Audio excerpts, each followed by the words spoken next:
story you are about to hear is true. Only the names have been changed to protect the innocent. Fatima Cigarettes, best of all long cigarettes, brings you Dragnet.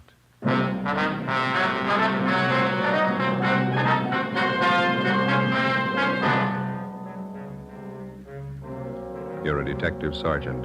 You're assigned a homicide detail. An old couple suddenly disappear from one of the fashionable neighborhoods in your city. There's no trace of them, not a clue to their whereabouts. Foul play is suspected.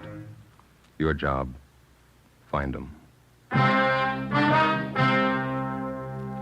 If you want a long cigarette, smoke the best of all long cigarettes. Smoke extra mild Fatima. Yes, Fatima is the king-size cigarette, which contains the finest Turkish and domestic tobaccos superbly blended to make it extra mild, to give Fatima a much different, much better flavor and aroma than any other long cigarette. That's why Fatima has more than doubled its smokers coast to coast. Enjoy extra mild Fatima yourself. Best of all, long cigarettes. It's wise to smoke extra mild Fatima. It's wise to smoke extra mild Fatima.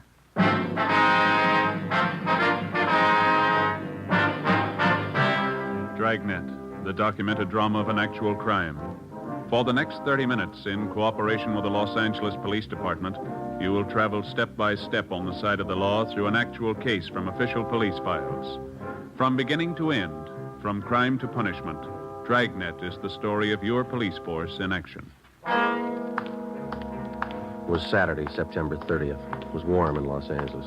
We were working the day shift out of homicide. My partner's Ben Romero. The boss is Captain Blaine Steed. My name's Friday. It was 3:45 p.m. when I got to room 67A. Missing persons. Hi, Joe. Hi. Where's Al? Next door. I'll be back in a minute. Oh. There's a phone message for you in the book. It's from your wife. What is it this time? She didn't say. Sure been a bad week. Why, what's the matter? Lucille. Who? Our cat. Again? Kittens. Had 11 of them by the time I left the house. She was a healthy kid. Yeah. Don't know what I'm going to do with them. Hey, your mother likes cats, doesn't you, Joe? You gave us 2 from the last litter. We still got them. They're as healthy as their mother. Yeah? Never pass up a meal. Hi, Joe. Hi, Al. Sorry to keep you waiting. Just getting this report straightened out. Here you go. Mm-hmm. Mr. and Mrs. Walter Apperson. How long they been missing? Well, today's the 4th day. They're an elderly couple. One of their next-door neighbors got a little worried when he didn't see them around the house. Came in yesterday and filed a 316 on them. Let's see. Clarence Stokely. Is that the neighbor? Yeah. It says here he lived next to the Appersons for 28 years. Never known him to take off like this. Checked Apperson's cottage out there. Dirty dishes on the kitchen table. Not the way an old couple leave a house normally. And how about friends and relatives? And Stokely called him. None of them have seen or heard from the Appersons for a week. Checked out 2 of their 3 living relatives, cousin in Eagle Rock, niece in Alhambra. They don't know a thing. Mm-hmm. Wonder if I can see that, Ben. Oh, yeah. Thank you. Well, how about the 3rd relative? Nephew, is that it, Joe? Yeah. Frank Apperson. Says here he goes to a private college out near Monrovia. Yeah, I haven't been able to contact the kid. He's away on a vacation. Possible the old couple might be with him? Not according to Stokely. Says the Appersons seldom spend any time away from their home. That's all we've got to go on, huh? Just the neighbor's story? Yeah. Oh, he says he checked the garage, too. The Appersons' car's gone. How does that tie in? Well, Mr. Apperson hasn't driven the car for the last year and a half. He has a nephew or some friend drive whenever he wants to go out. One more thing. May mean something, may not. What's that, Al? Mrs. Apperson's an invalid. Yeah? She hasn't left the neighborhood in 10 years. 4 p.m. Ben and I left the office and drove out to interview the neighbor of the missing couple. After checking at his home, we finally located him at his place of business, a small barber shop at the corner of 54th Street and Maxford Place. The chipped gold lettering on the window read, Jim Dandy Tonsorial Parlor. Smaller lettering in the right-hand corner of the window read, Proprietor Clarence Stokely. Except for a man in a white barber's smock sitting in the first chair, the shop was empty. How do, gentlemen? Hi. Hi. You Clarence Stokely? That's right. Police officers, Mr. Stokely. I'd like to talk to you about the missing persons report you filed yesterday. Oh, yes. Glad to help. You found out anything yet? You know the Appersons pretty well, do you, Mr. Stokely? 28 years. Sure worried about Walter and Kate. Never known them to do anything like this. Say, I couldn't be of service to you, could I? I just had a haircut a few days ago. How about you, Joe? Looks like you could stand a trim. We could talk it over while I cut your hair. Don't think we'd be disturbed. Place to look well. Yeah, okay, fine. Here, I'll take your coat. Oh, thank you. Push chair there. You bet.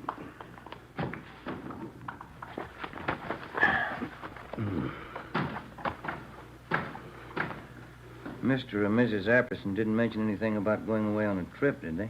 Not a word. That's what makes it so strange. Here, let me fix this around your neck here. Oh, yeah, thanks. Play cards with them twice a week, usually. Katie Apperson's a fine whist player.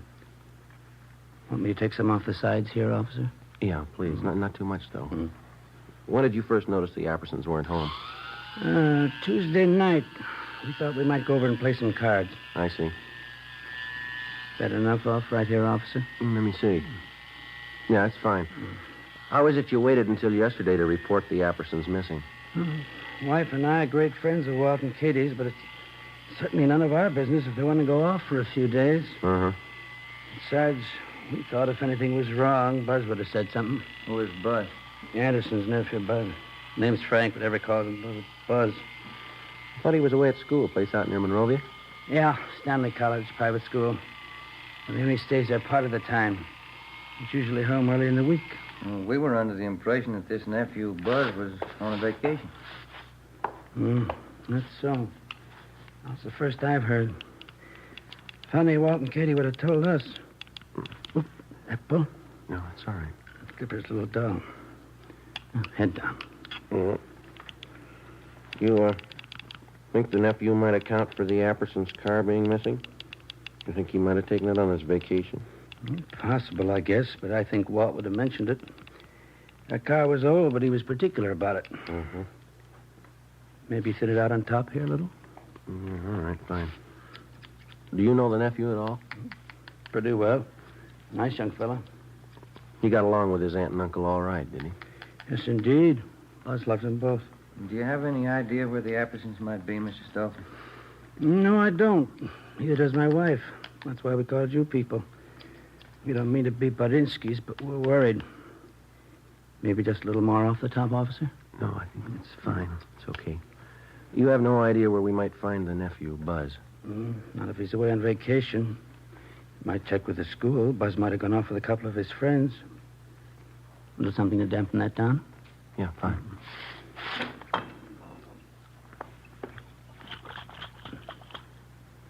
Yeah, that porch light of theirs been burning for 3 nights and 3 days.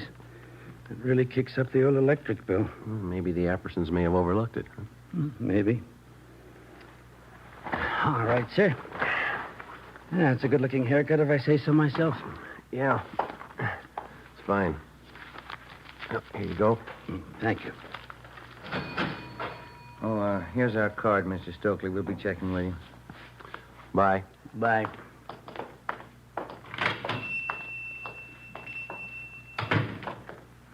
Can I borrow your comb? Barbara never combs your hair right. That's not going to help you. Huh? It's the way he cut it. What do you mean? He put the part on the other side.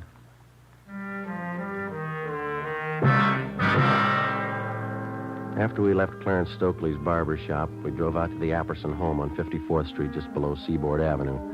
We checked the house from top to bottom. The closets and the bedrooms were well stocked with clothes. None of the luggage seemed to be missing. In the basement, back on one of the cupboard shelves, we found a bottle of cyanide. It was half filled.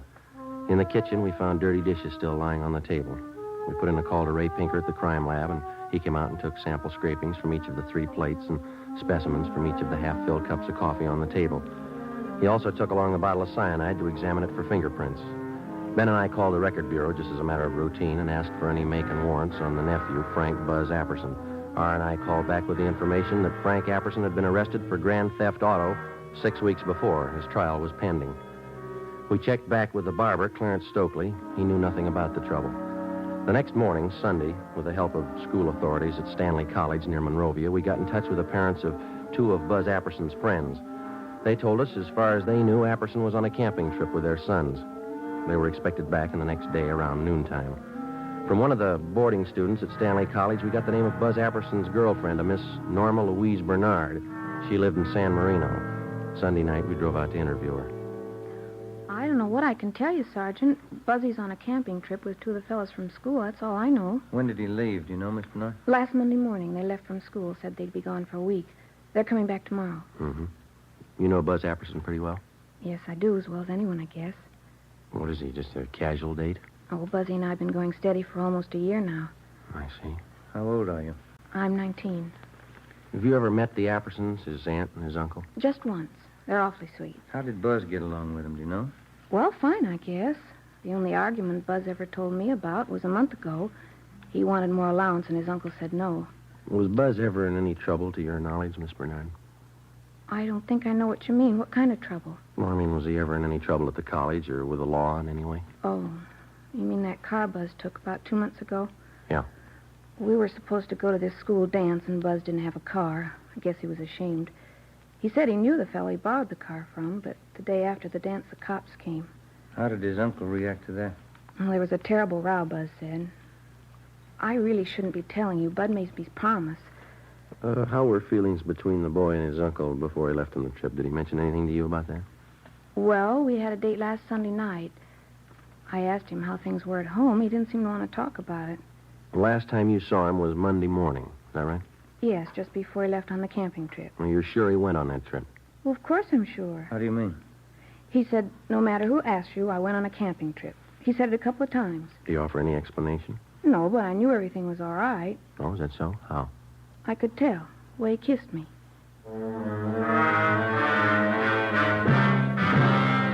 The next morning, Monday, Ben and I checked with missing persons. There was no additional information on the missing couple. We phoned the barber, Clarence Stokely. He had seen or heard nothing further of Mr. and Mrs. Apperson. We went down to the bank where the Appersons had their account. And with the help of the manager, we found that 3 checks had been passed on the Apperson checking account since the previous Wednesday, a full day after the missing couple had been last seen. 1 check was for $100 and 2 for $50 each. All of them had been cashed in Los Angeles and all bore the signature Walter Apperson. After examination, it was found each signature had been carefully forged. 10:45 a.m. We went back to the office. Hi, you two. Going someplace? Oh, hi, Ray. No, just coming. You finished checking that stuff through the crime lab? Yeah. I was passing over this way. I thought I'd drop off the report for you. Got it right here. How'd it go? Fingerprints on that bottle of cyanide. Latent prints got to make. Here's the name on it. Frank Buzz Apperson. You look over those dirty dishes we found in the Apperson house? Checked them through. Nothing. How about the samples you took from those cups? Whoever drank that coffee's in trouble. It's loaded. Yeah? Enough cyanide to kill a horse.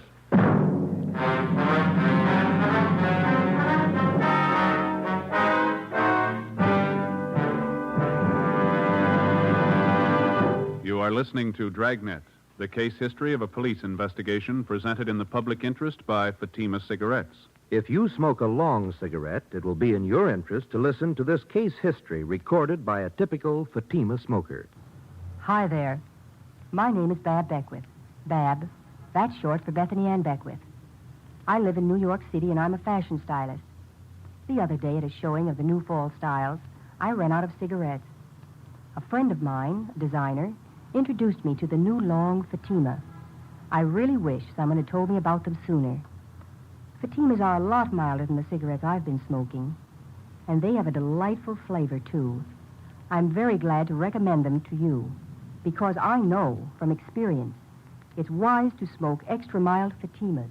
And more smokers every day are finding that out. Actual figures show extra mild Fatima has more than doubled its smokers coast to coast. So enjoy extra mild Fatima yourself. The king-size cigarette, which contains the finest Turkish and domestic tobaccos superbly blended to make it extra mild. You will prefer Fatima's much different, much better flavor and aroma. You will agree. It's wise to smoke extra mild Fatima. It's wise to smoke extra mild Fatima. The best of all long cigarettes.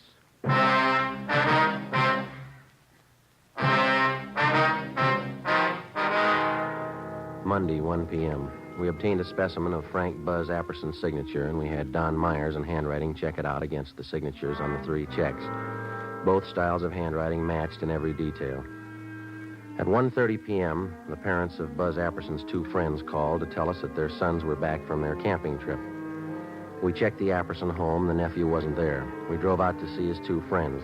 Under questioning, one of them finally broke and admitted that Buzz Apperson had not gone with them on the camping trip.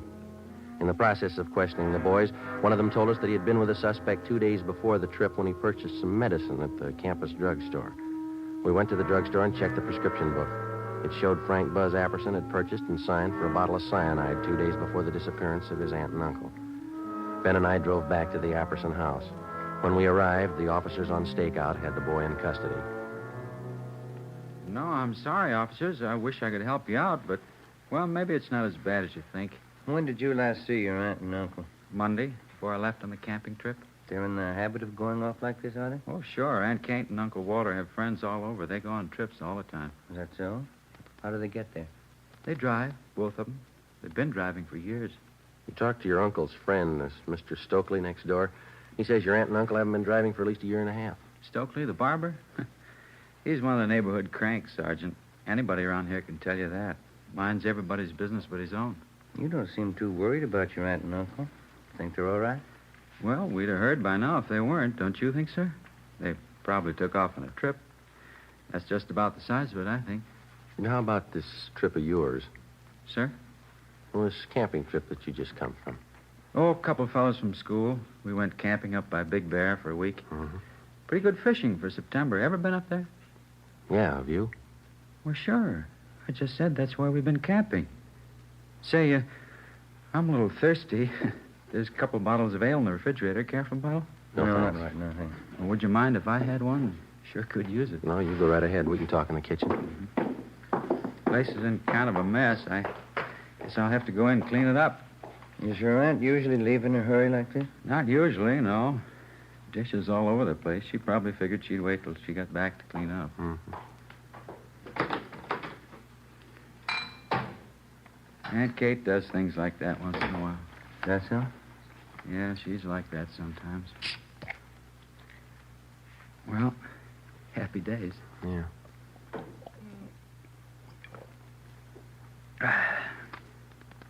Okay, Buzz, you want to tell us? Hmm? Where are they? Your aunt and uncle. What happened? Say, I don't think I know what you're talking about. What's the trouble? Come on, Buzz. You know what the trouble is. Let's have a straight story. It's going to save a lot of time. Sir? We can draw it out as long as you like. It'll be a lot easier if you cooperate. Look, I don't know what you're thinking, Sergeant, but whatever it is, I don't understand you. What are you getting at? Something's happened to your aunt and uncle, and we're pretty sure you know what it is. Well, how could I? I've been away on this camping trip. You've been away, but not on a camping trip. Sir? We've checked you out from the day you came to live with your aunt and uncle, Buzz. You're going to make us spell out the whole record for you? But I've been away. I just got back. I don't know what's happened. We found a bottle of cyanide in the basement cupboard. Your fingerprints are all over it. Well, sure, that figures. We use it for bug poison in the garden. I take care of the garden. I use it all the time. You use it in coffee? Sir? The police chemist checked what was left in 2 of the cups that were on that table there. Cyanide in both of them, enough to kill 6 people. Now, look, boy, we've talked to your neighbors, your teachers, your girlfriend, Norma, and those 2 pals you were supposed to go camping with. Now, we can drag all of them out if we have to. They're going to make a liar out of you. Sir? I think you got it the first time. Well, there couldn't be any cyanide in those cups. Why should there be? We think you can tell us that. But I can't. I don't know anything about this. I haven't any idea what you're talking about. Is this some kind of a gag? You know better than that. How about those checks, Buzz? Sir? The ones you forged your uncle's signature on. You need the money that bad?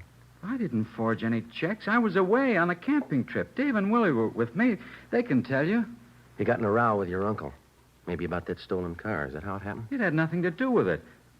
I want to see Norma. I want to talk to Dave and Willie. They'll tell you. How about the man at the campus drugstore? Sir? The one you bought the cyanide from. You want to talk to him, too? Look, are you 2 fellas kidding me? This must be some kind of a gag, is it? Your aunt and uncle are missing. There's evidence of foul play. Now, does that sound like a joke? Well, how should I know where they are? I wasn't there. I want to talk to Norma. I want to see Dave and Willie. They'll tell you. Why don't we drive over and see him now?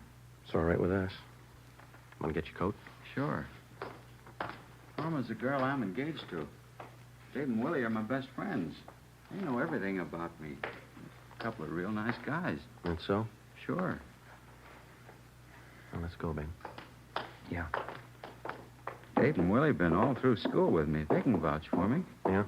Sure. You can take their word, too. We will. 5:50 p.m. We left the Apperson house, drove across town, and headed over the Arroyo Seco toward the home of the suspect's friend, Dave Killefer. 6:33 p.m. We took a right turn off the freeway, headed south for another mile, and finally pulled up in front of the Killefer home. Buzz Apperson's friend, Dave, met us at the front door. What's it all about, anyway, Buzz? What's the pitch? Well, that's what I want to know.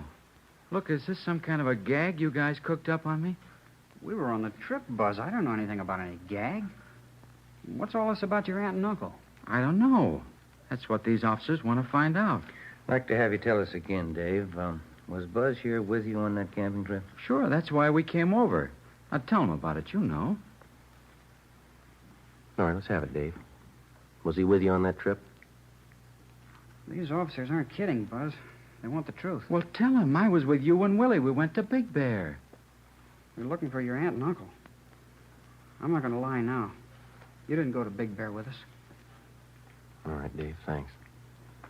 Well, he's lying, officers. Who put you up to this stunt, Dave? They'll throw you in the jug for a gag like this. Who's behind it? You're the guy who said it was a gag. You told us to tell everybody you were up at Big Bear with Willie and me. How about leveling? What's it about? He's lying. What's it about? You've got nothing to hide. Have you? He's lying. You can tell that, can't you? Let's go talk to Willie. He'll tell you the truth.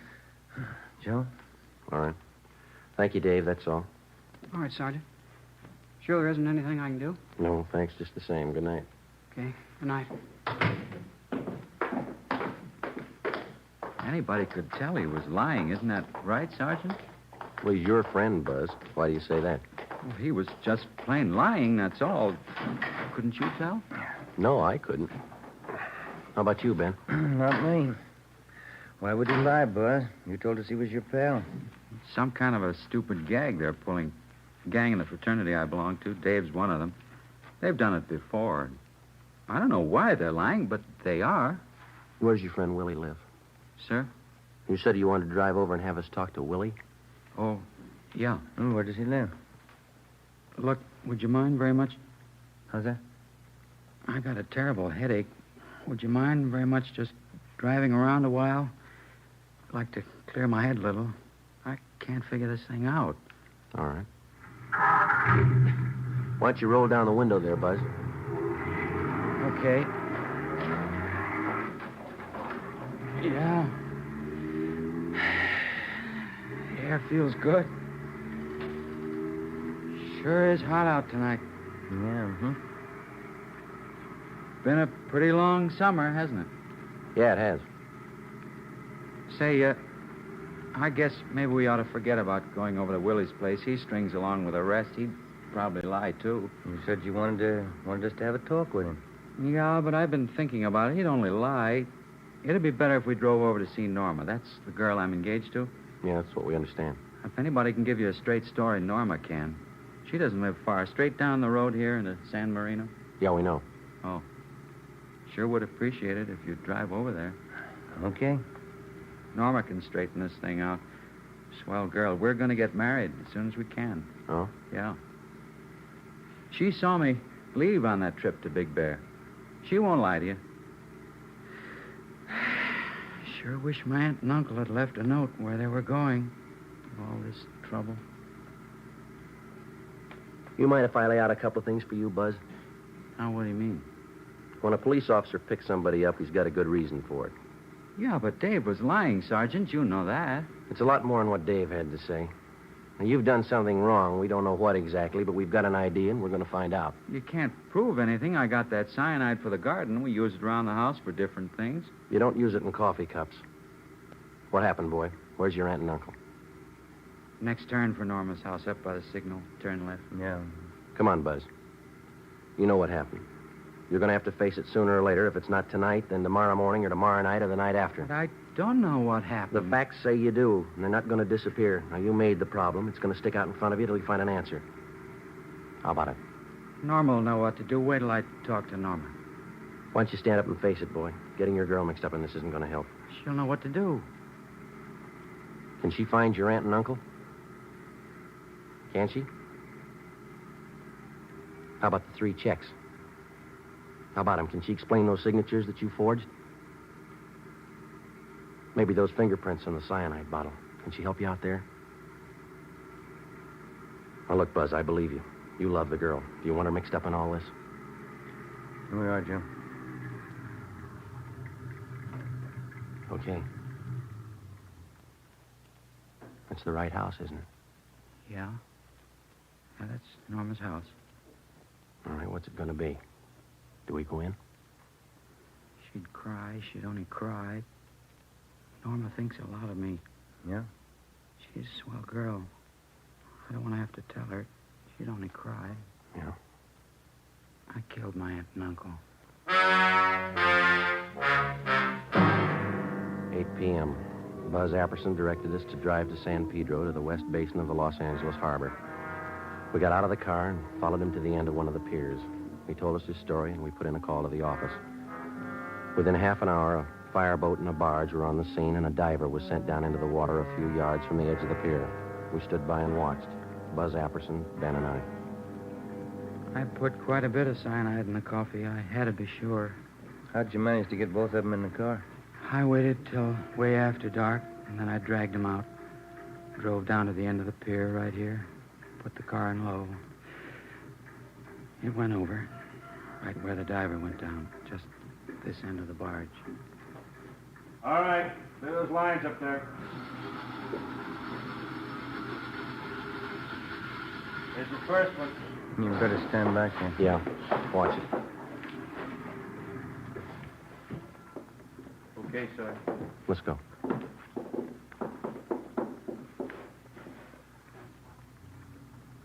Buzz? Yeah. My aunt. Only one thing missing, Buzz. Sir? A reason. Why'd you do it? I'm not sure anymore. Stolen car trouble, I guess. My trial was coming up. All that trouble. I didn't want my aunt and uncle to go through all that. You mean that's why you killed him? I think so. I didn't want them to be ashamed of me. That must sound funny. Nobody's going to believe you. Suppose I don't. Yeah. Will it make any difference?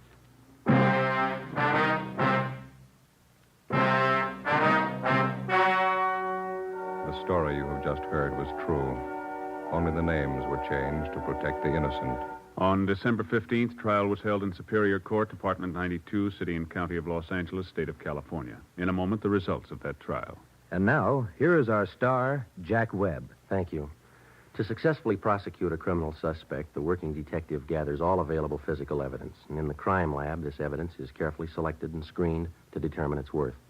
So with a cigarette. The makers of Fatima select and buy the finest tobaccos, both Turkish and domestic.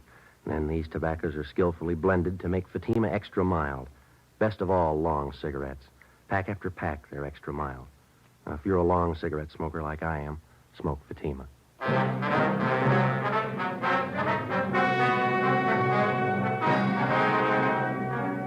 Frank Buzz Apperson was tried and convicted of murder in the first degree and sentenced to life imprisonment. He is now serving his term in the state penitentiary. You have just heard Dragnet, a series of authentic cases from official files. Technical advice for Dragnet comes from the Office of Chief of Police W.H. Parker, Los Angeles Police Department. Fatima Cigarettes, the best of all long cigarettes, has brought you Dragnet from Los Angeles. Coming up, Duffy's Tavern. Be sure to hear Theater Guild Sunday on NBC.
Check, check. Testing 1, 2, 3. Oh, fuck it.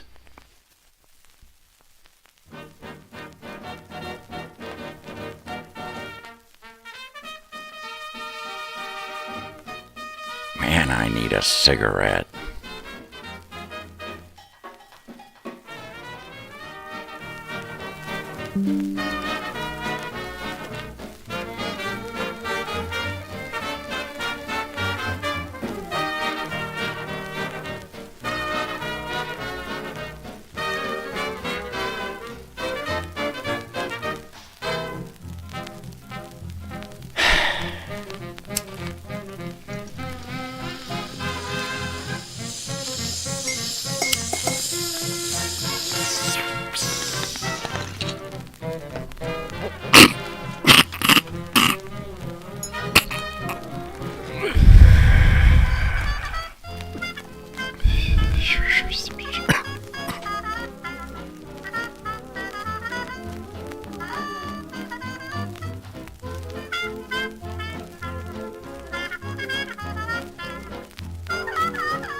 More, man. I need more, man. Mormon.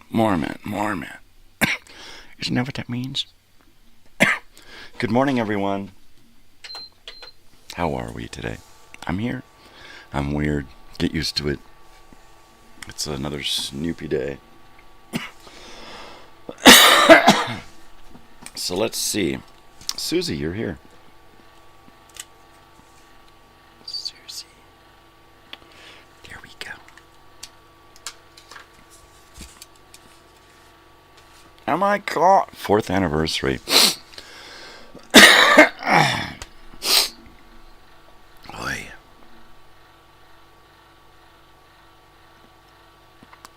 4th anniversary. This is only my 2nd year doing the morning show. I just finished my 2nd year of morning show. Totally.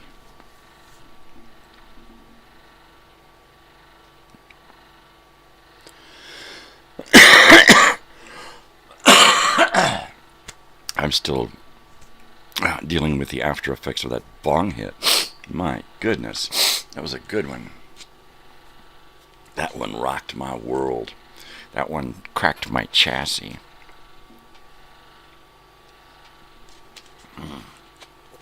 Okay.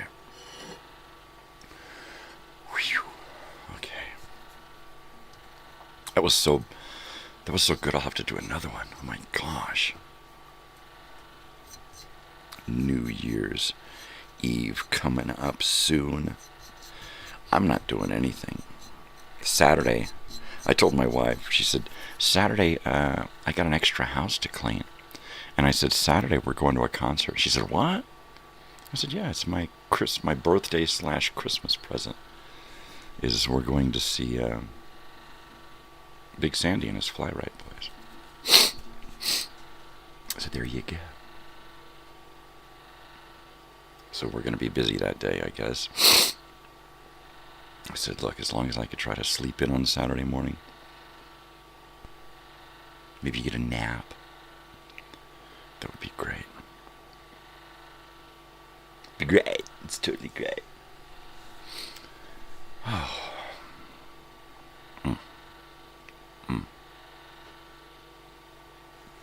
Where's my cigarettes? My pack of Camels here. My trusty pack of Camels.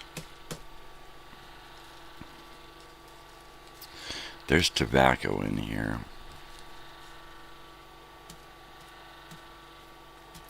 I was watching that Fatima cigarette commercial ad, the cigar ad, Fatima.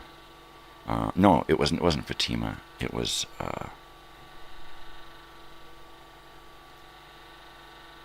those cigarettes.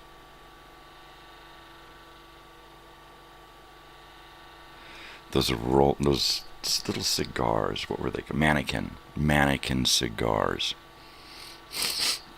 And I thought to myself, I want a cigarette. I want a cigar or a cigarette. When Joey was here, we were talking about going to the tobacco shop. And damn it, they were closed when we got there. Darn it. Basically, I needed a few things. I needed pipe cleaners and stuff like that. And I was going to look into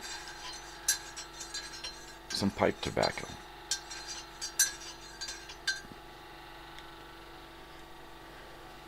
Because I do have some tobacco pipes.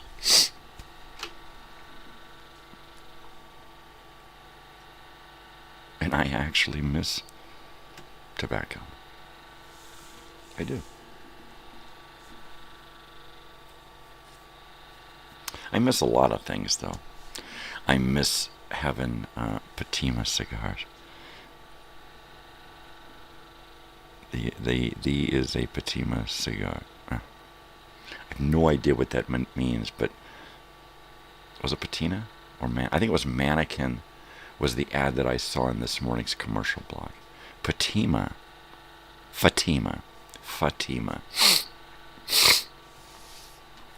Or cigarettes from the old days, like Chesterfields. I actually had Chesterfields 20 years ago. I don't know if there are still Chesterfields around, but I smoked Chesterfields about 20 years ago. I was like, oh look, Chesterfields. Gosh, I remember that. Or Philip Morris. Calling for Philip Morris. No. Moriarty.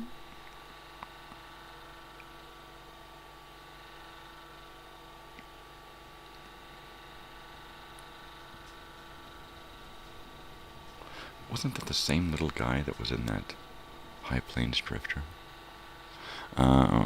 Got nothing here, not to bring you down, but no smoke, no food, nada. But have water, so you will live. I hear you. Well, a toast with water to life. Gonna be a slim Christmas, huh? Well, I wish you were lived nearby, or vice versa. Because then you'd have a place to come hang out and have dinner and get high. I actually miss that. I have no friends that get high. I've got a couple of friends, really, honestly, a couple of friends that smoke weed.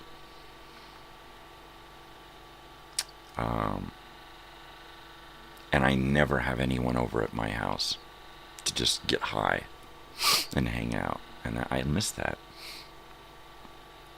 You know, sitting around, having drinks, having smoke, listening to music, you know, talking about old shit.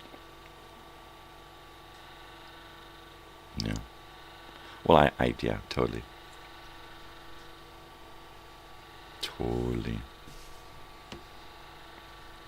Well, let's see. Let's move on into today. What do we got going on for today?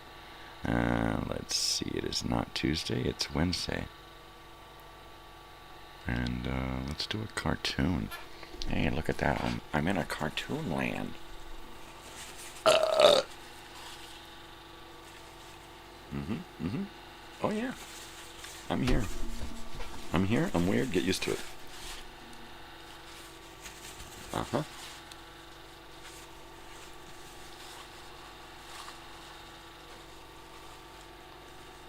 People are like, what the hell is going on here? Nothing.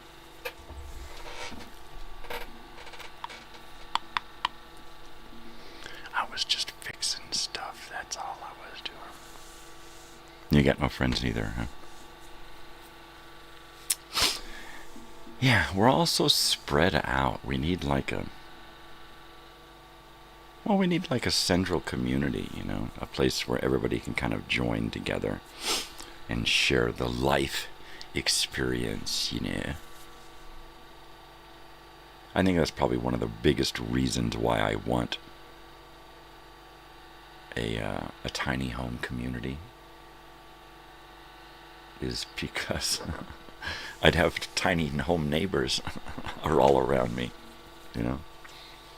And the thing is that you'd be able to choose the people that you have around you. Right now, I'm in a place like when you move into an apartment, I hate apartment life because you can't choose your neighbors. You go to buy a house, you can check the people out first if you want. You go to get an apartment or move into a mobile home park, like where you don't have any choice. It's like, this is what you get. This is your only option. So we didn't choose our neighbors. That being said, we do have a few decent neighbors, so that's cool.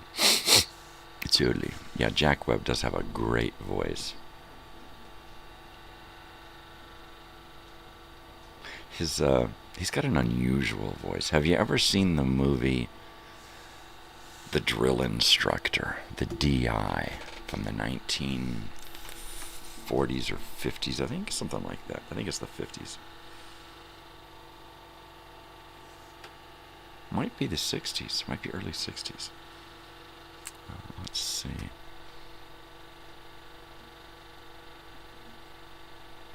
Yeah, baby.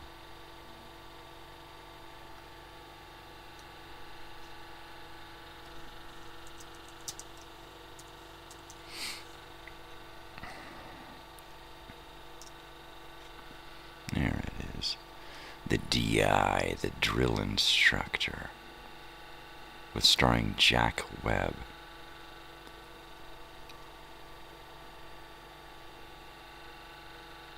Great movie. He plays a Marine drill instructor. Enough said.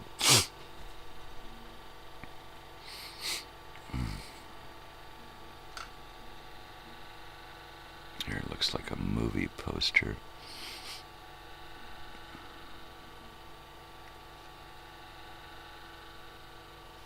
That's a better looking movie poster. A web file, okay. Well, we'll see if it will let me save it and share it.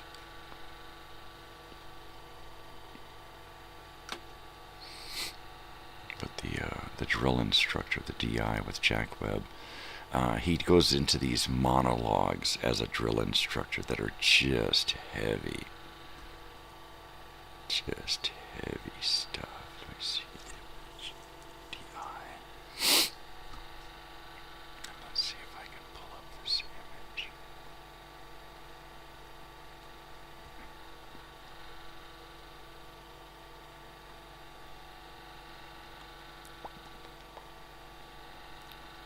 Hey, there it is. All right. And there we go. So Jack Webb is the DI, the drill instructor. Rough, tough, and wonderful.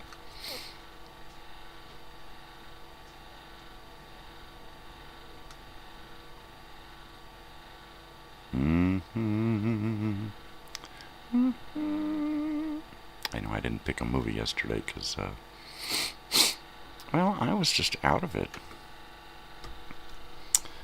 Great movie. He goes into this monologue talking to a soldier, and they're on the beach, and I don't want to give anything away, but this one little scene where nobody's supposed to move. They're supposed to land on the beach and hold still and freeze. And somebody smacks at a flea, a sand flea, and he comes down. He gets right up in this guy's face and goes into this monologue of why did he kill this poor little old sand flea. He didn't do nothing to him, and it's just outrageous. It's hilarious. It's a beautiful Jack Webb experience. It's freaking awesome. Just awesome sauce. So we went to a concert Sunday at the observatory in Santa Ana out here. Nobody knew he had a girl, not even a girl. That's it, exactly.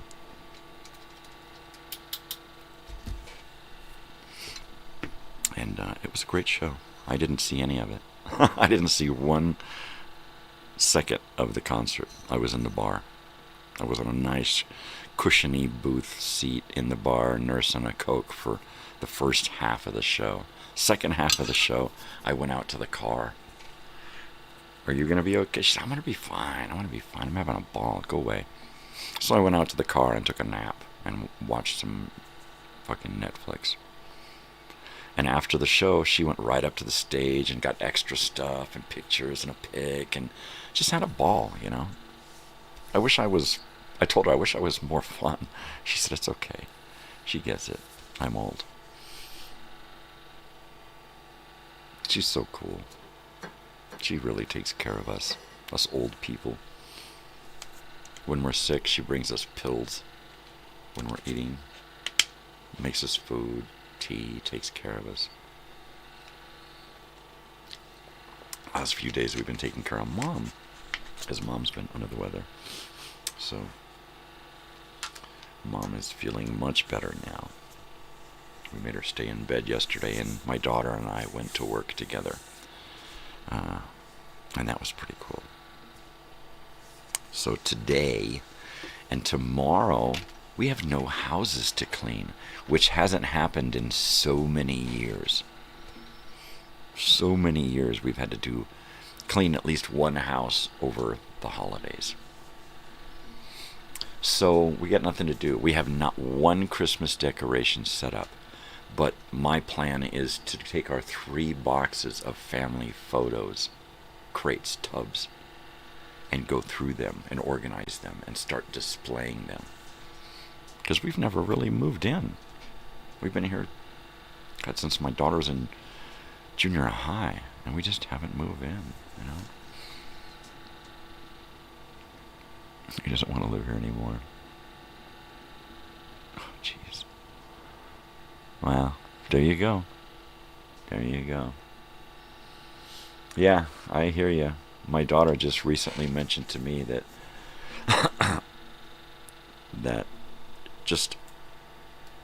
I said, well, let's start a business. She said, well, I'm not going to always live here. And it took me back for a second. I was like, whoa. That's hard to deal with. Yeah. So I'm hoping she sticks around for at least another couple of years so that we can have time together. I mean, we spent all of these decades together, 2 decades together, raising her, only to give her away to the school every day, and we never get to see her, right?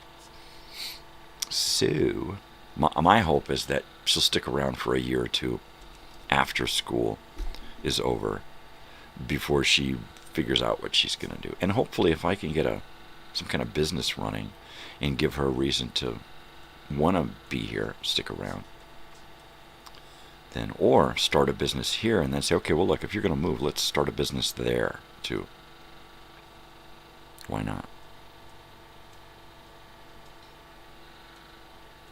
I'm just trying to make it so that she spends most of her life worrying about stuff that she wants to do and not taking orders from a boss, dealing with politics of job crap. You know, I don't want that for her.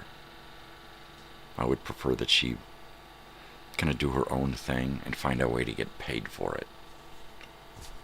So that's where I'm at. Yeah, it kind of sucks when this is my only experience, really, knowing that you got a kid that eventually wants to take off. Some people are like, when you're 18, you're out. You're either out or you're paying rent, right? And I can't do that either. That's not my thinking. My thinking is, look, I brought this child into the world. I'm going to do my best. And I don't know, I think we've done okay. I think we've done okay.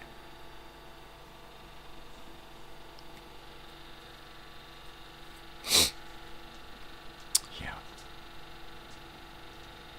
I'm not going to be around long anyway. I know that. So if I can keep my daughter around as much as possible, that's going to mean less time at the end of my life living without her around.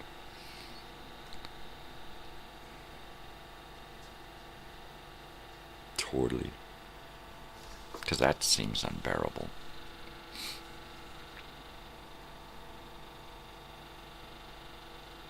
Totally. I just want to be kept around in some capacity nearby as Dad. That's it. That's all I want. You know, she moves out, that's fine. I understand that she moves away, that's fine. I understand that. I would prefer that we were kept closer. That's all. That's all.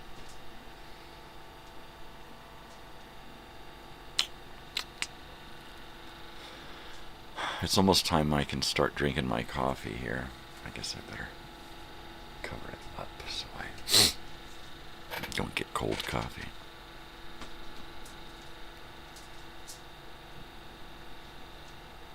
The wind is picking up outside. It is 54 and cloudy and windy, and it rained yesterday. Sprinkled. And we may get a little more drizzle today. The wind brings that dusty, dirty, cold, wet, yucky stuff. I thank you. I hope that happens too. I hope that we can find some reason for her to want to stick around another year or two.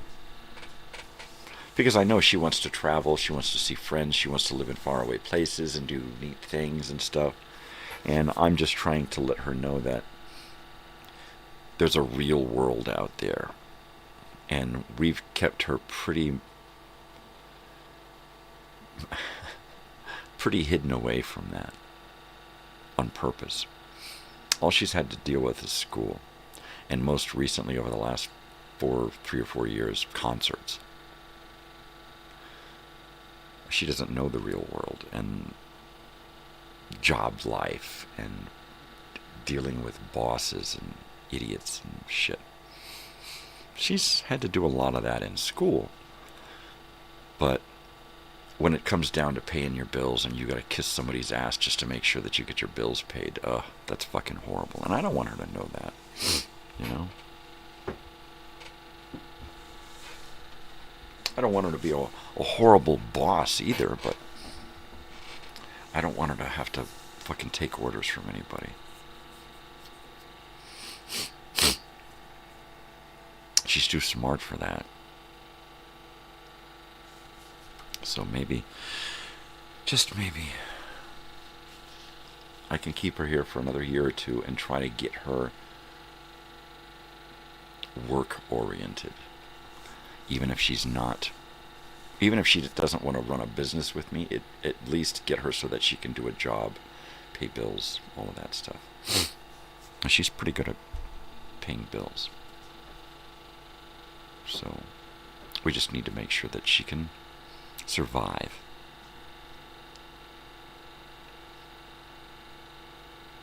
At some point,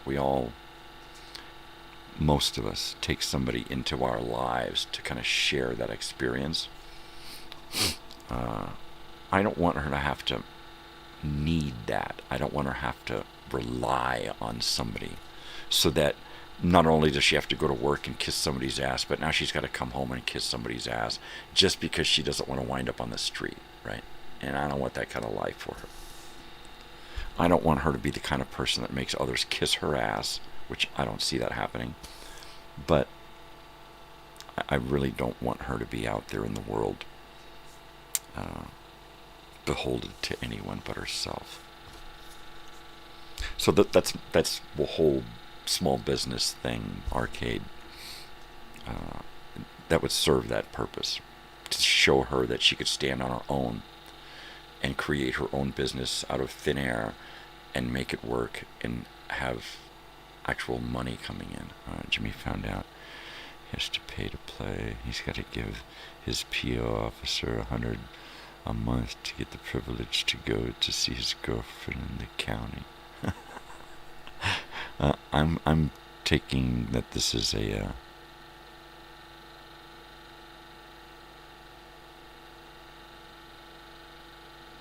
this is a Grateful Dead song. No, I got it. It's Jimmy.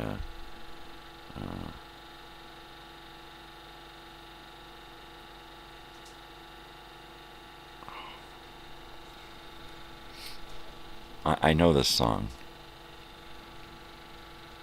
I know this song. I'm horrible with titles and stuff, so there you go. Jack Straw. No, Jimmy. What? I got the song rolling through my head now.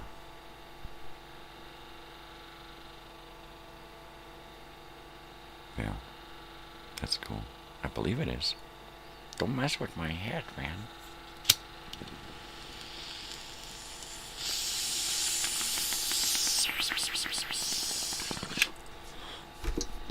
There you go.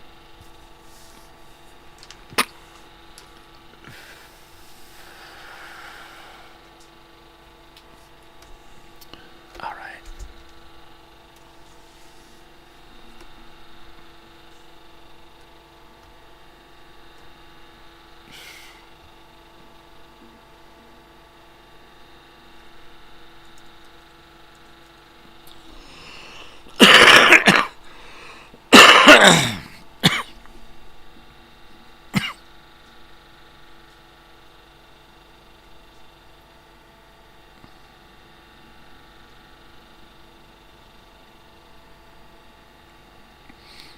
Just checking out some stuff here.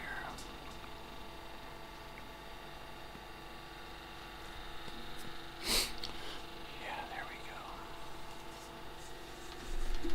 Totally, man. Rules of probation. Well, I'll give you a rule of probation. The rules of prohibition. Totally, man. Okay, let's see. Image.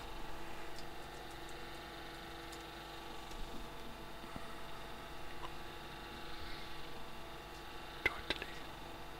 And there we go. The TV show of the week is gonna be Dragnet. There we go.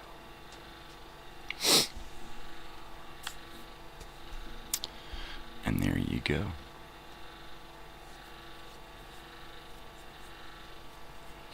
I have no idea. I haven't picked out an album of the day in 2 days. I've just been kind of here on sufferance. Because I'm suffering. Suffering succotash. Exit stage left. Totally. We'll get around to that later. It's the end of the year, end of the season stuff. I'm just not there. Well, people keep checking in and checking out. My numbers go up and my numbers go down. I don't know what the hell's going on. I get to drink coffee here in about 20 minutes.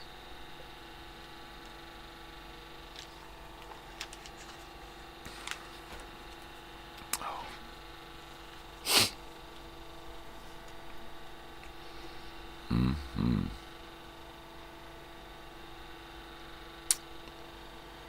Oh, yeah.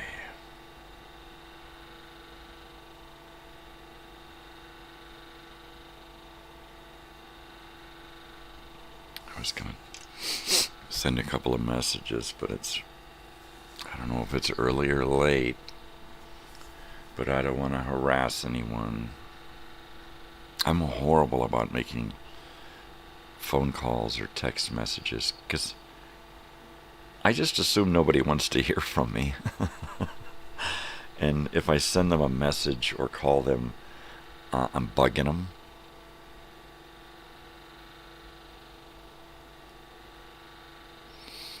Edward Faulkner.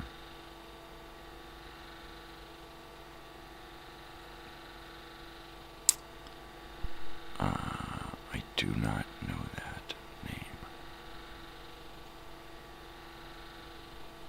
Anything else that he was in, or what was his character?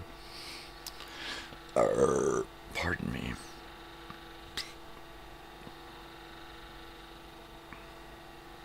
So we weren't even going to do a Christmas dinner. We had nothing planned. We went to the store last night,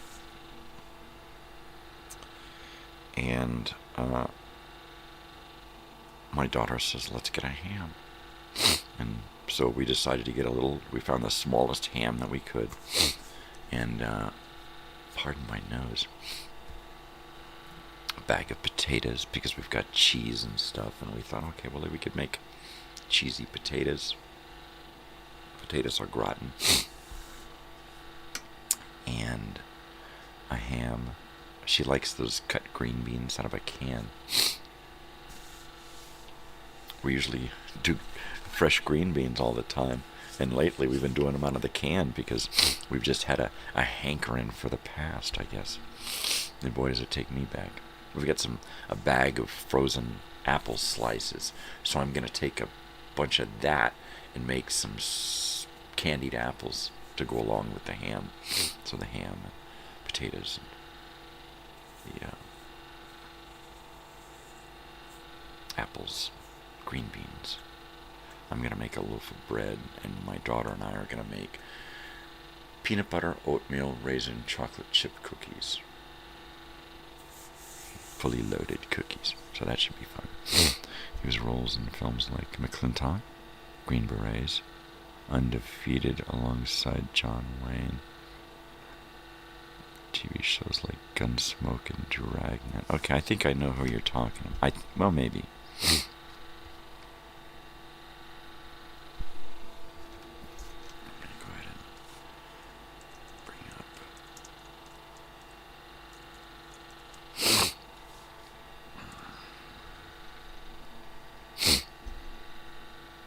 Oh, okay.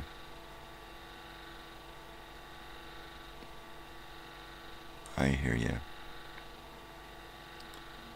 Totally.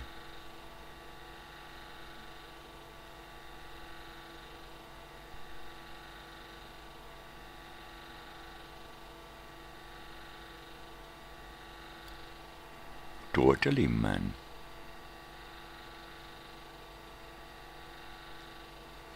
Anytime I go back to grab a photo of somebody from the past, I almost always try to get the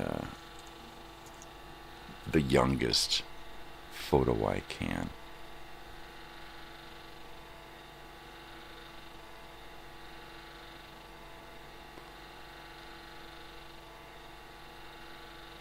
And there he is. There's Edward Faulkner. I remember that guy. I love the old character actors. One of my favorite things is not necessarily the main star, but the character actors who make the show possible. That's what I really dig.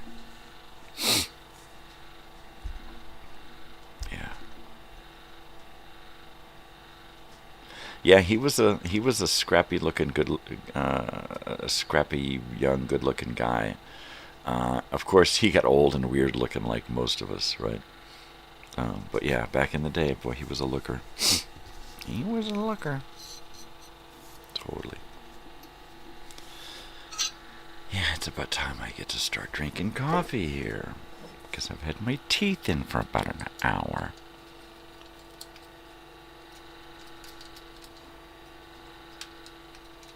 Well, everybody's going to sleep in this morning because there's nothing to do, nowhere to go. My daughter's pretty much over being sick, but my wife is still feeling puny. So, I've been trying to step up into Mom's role of doing everything, because that's what moms do. So yesterday my daughter and I went to work together and left Mom at home. I made breakfast for my wife and daughter both. Of course, my wife thawed out some soup that the neighbor had given her, because we went to the store with the intention of bringing home stuff to make Mom's soup. And she sent us a message that she needs a lime, and we're like, wait a second. So we scrapped the soup idea. So we'll see.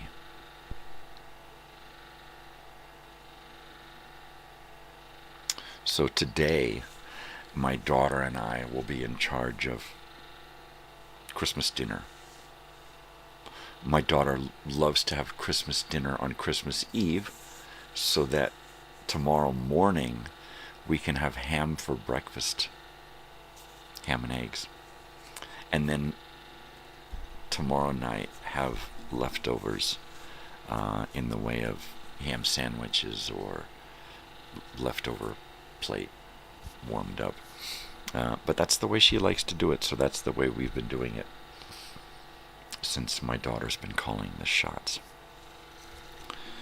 Almost everybody has Christmas dinner on Christmas night, right? I mean, yeah, Christmas evening. Not us. But then again, we don't have to do anything on Christmas. We just sit around all day. We don't have to cook. We just heat up whatever we want to eat. So that's nice. Totally. Did you guys finish watching Stranger Things? I know there's another part coming up here soon. We haven't watched any of the new stuff. My daughter and I just finished season 3 of the rewatch. So, we're trying to do a couple of episodes a day. We should have it knocked out and be caught up. Oh, I don't know, maybe by the first of the year, because we're doing pretty good. We should be through season 4 by the end of Christmas. So by Friday we should be done with season 4. And that's it. And then we're looking at watching season 5, I guess.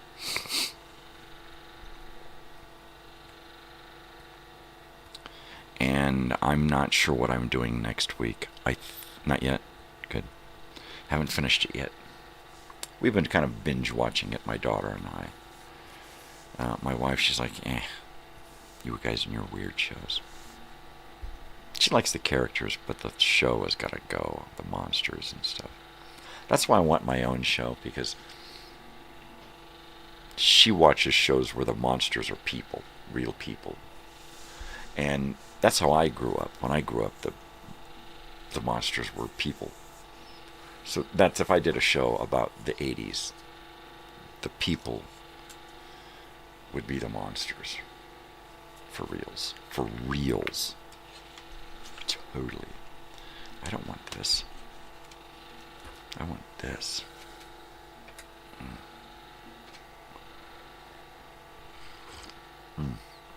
Oh, that's glorious. The first sip of coffee of the day.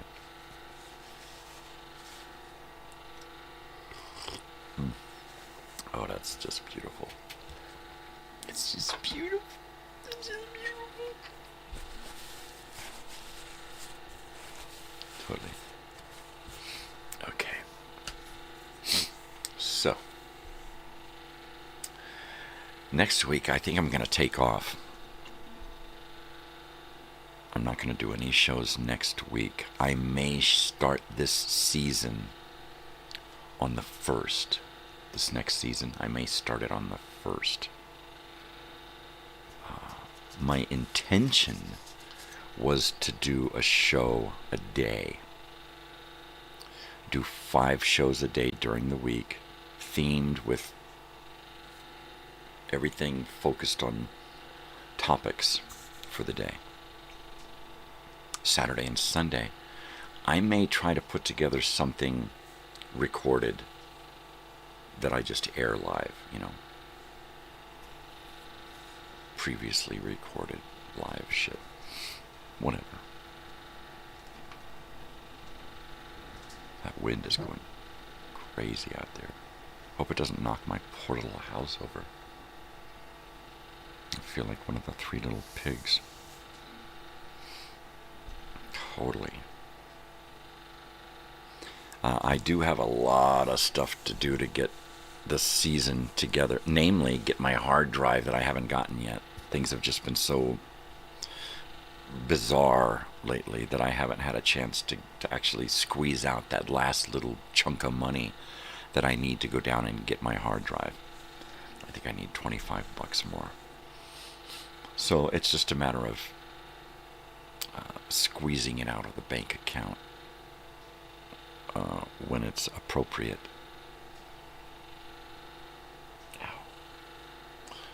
So this weekend, maybe? I'll have to look at the calendar, see what we got coming in, what we got going out, yada, yada, yada. It's only $25, so I'm not too concerned about spending. I hate to, take away from the family finances for this hobby of mine. So I keep telling myself that I have to do one of these hard drives and organize it with family stuff. So I keep trying to convince myself that it has a dual purpose, not just for the show. So we shall see. I'm going to have one terabyte hard drive just for family photos and videos. And then I will have one 4 terabyte hard drive for finished projects. And one hard drive for active working projects.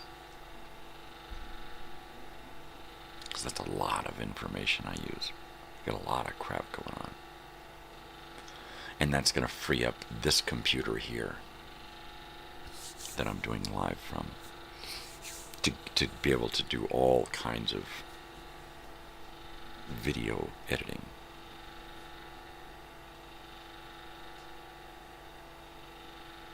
Yep.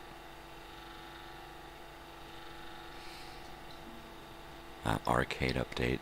I still picture myself in an arcade. I'm waiting until after the first of the year starts to dive into this headlong, because everything's kind of weird over the holidays.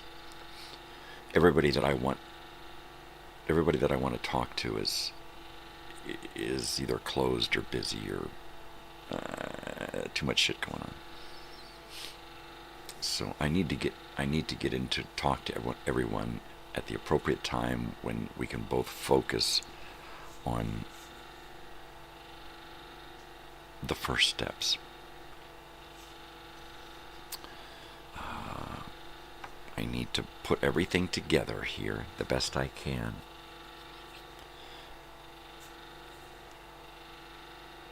And then get with my daughter and get her to help me work on everything that we need to start fundraising. Once we're there, then I can begin to talk to, after the first of the year, begin to talk to my tax lady, the small business people, the local realtors looking for a place, various other entities looking for assistance to get this done. I'm even at some point going to go after the park, because the park has grants and special awards for local stuff. So I have to look into every little in and out, trying to find funds for this. So that's gonna chew on me for the next few days, along with getting this show together for the first of the year. So this whole week is going to be pretty crazy. If I do it right today, I will be on my computer getting shit done. At some point, if my daughter wants to go out to do some Christmas shopping, we may go out and do that, and I may find myself picking up that hard drive so that I have a bunch of video that I need to shoot to create one of my openings, and I just need to have a camera rolling, and I need to go through my stuff, go through the motions of talking about things, doing hand acting and holding products and talking about things and looking important into the camera so that I can edit these things together as kind of a video montage of what we do in the show on that particular morning. So I need to create a video. And if I just have one camera on and rolling, I can do a bunch of different products, change shirts, change hats, right? And then just go through the one video and just edit out the little chunks I need and get rid of the rest. And then put it to some music and some cool special effects, and we get an opening. Old school style.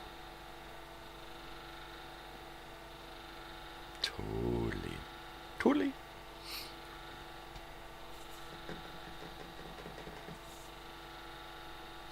Anyway, I am, my eyeballs are squeaky. Get that pain in your nose where you think you're gonna sneeze, but you don't. It just hurts, makes your eyes water. I get that all the time. It's from my cocaine days, man. Yeah, back in the 80s. Well, maybe. I think the last time I might have done cocaine would have been 91. But it was like right at the end of the 80s. Totally. Because I left that shit behind. I left all that shit. I left all them tweakers behind, too. At least I thought I did. Fucking tweakers are everywhere. Don't matter where you are. You see fucking crackheads and tweakers and fucking just addicts, man. Don't let the shit fucking rule you, man. You gotta rule it, man. Totally. Like when I smoke pot, I'm the king of smoking pot. Nope.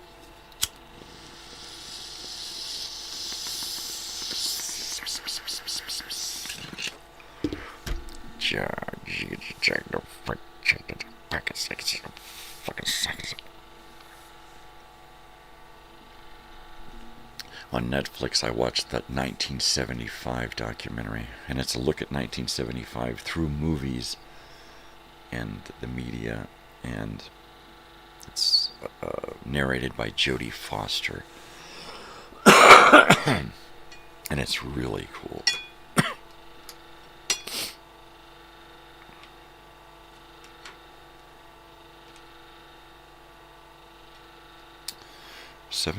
75 was a pretty heavy year in the world, in the country, in cinema.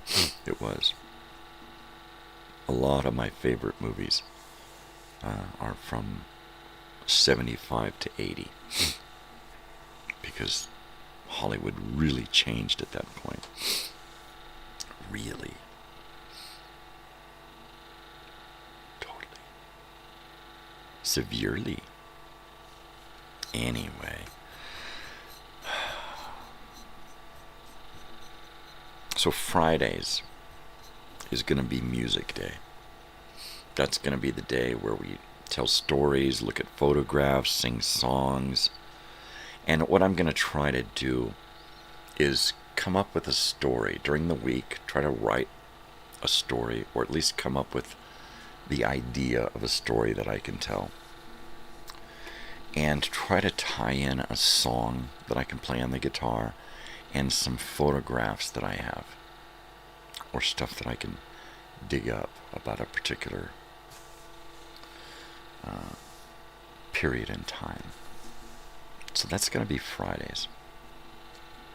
So that I'll have pretty much the whole week taking my daughter back and forth to school and hanging out there waiting for her to get out of class. I'll have that hour every day to myself in the car just to work on the story. I don't know how I'm going to do it yet. I may actually look for another typewriter and get a small, portable Brother electric typewriter, something lightweight. I have a couple of typewriters that I may use when I go down with my daughter and set up a typewriter in the passenger seat for an hour and just tick-a-tack, and then go home, take a picture of it, copy the text, send the text to my computer, and put that text on my Word program. And I can do that. So I can't really write on my phone. I can dictate into my phone, but I'm better at dictating in my head a couple of times until it sounds good and then writing it down. So what I may have to do is, and as I'm dictating it to myself, I'm writing it down so that I don't forget what it is. So maybe that's going to be it. Maybe I'm going to be dictating it to my phone and then sending that text to this computer, uploading that up onto my Word program. So that way, if I'm dictating, I don't lose anything. Everything that I speak every thought, and then later I can come back and edit those thoughts. I can think in whole, complete sentences and paragraphs. So that's not going to really be an issue. It's as long as I can get the phone to put down exactly what I'm saying, then I don't have to come back later and say, what the hell does that mean, right? What is this weird word in here? I didn't say that word. I never say that word. Yeah. So typing, there's never an issue. I'm not as fast as I'd like to be. I'm pretty good on the computer. Not great on a typewriter. Horrible on the phone. I'm just not a great typist. The more I write on the computer, the better I get and the quicker I get. And as long as I can not lose my thoughts before I get them down, then I'm okay.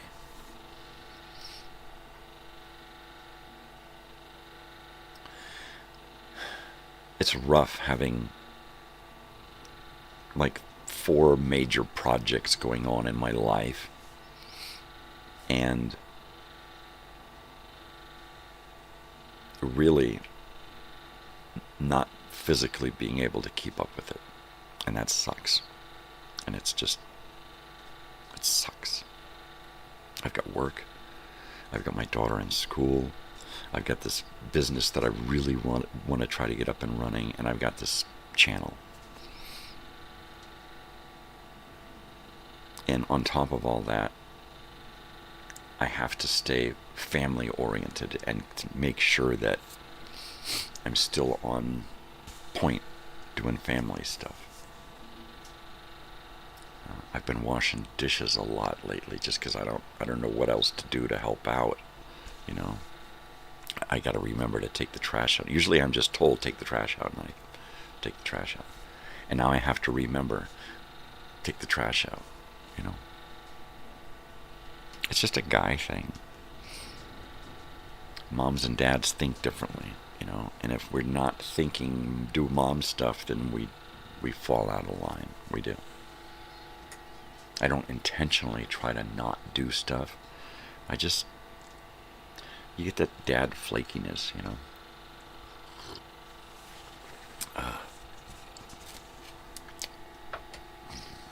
Anytime I'm asked to do something, I do it. Dads don't get up and volunteer to do shit.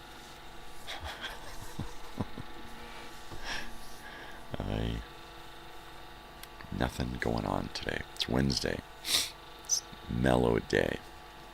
Christmas Eve, even mellower. I don't know what I know I need to start a loaf of bread in the bread machine. I need to make cookies. Looks like I dropped a couple of frames. What the hell?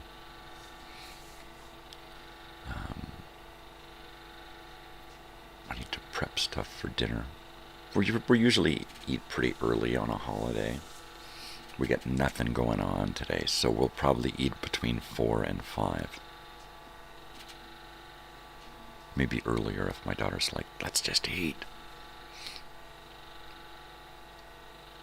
Totally. She got up early yesterday to go with me to work, and I was in shock because she was up late.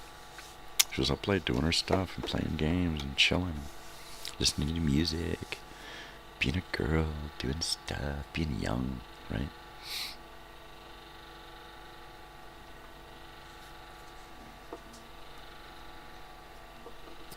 It's hard to be a roommate when you're a person who likes to spend a lot of time alone. Because then you've got other roommate or roommates that are like, where's she at? Where's he at? Where's everybody? What's going on? Hey, come out of your room. Stop hiding. What are you always hiding? And that's a bummer because you don't feel like you're hiding. You're just doing your thing, and you like to do your thing alone a lot. It's different when you live with your family, and your family's like, do your thing. But when you have a roommate and you have social obligations, it can be a little taxing, right? Especially if you like the person, but you enjoy being by yourself a lot more. Then it can be a bummer. And then you get this, sometimes you get an attitude from your roommate because you never see each other. And then they start giving you attitude or that cold shoulder routine, or they just start treating you colder and colder, you know, because they think that you're doing this because you don't like them, right? And they can't just fucking realize that you're just not a social person, you know? You said when you moved in, you spend a lot of time in your room, you know? And you said you were okay with it. And now all of a sudden, after 3 months, you can't stand being alone all the time. Oh my God, get a fucking dog, man. Jeez. Right? Am I right? Am I right? Go on. No, really. I mean, people they move out and they get a roommate and everything, and then they want that roommate to be like their mom or sister or something. It's like, no.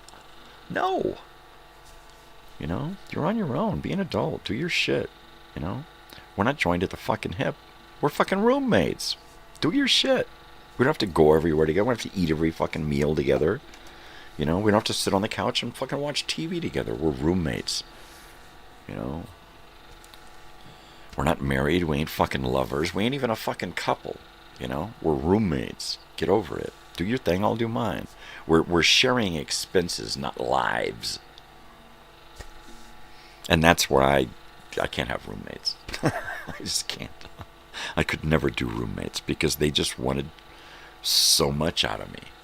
Or they weren't there at all, and you were always picking up after them and cleaning their dishes and wiping their counters and doing their shit, and they were always eating your food. It's like, didn't I just have... Oh, yeah, I'll replace it later.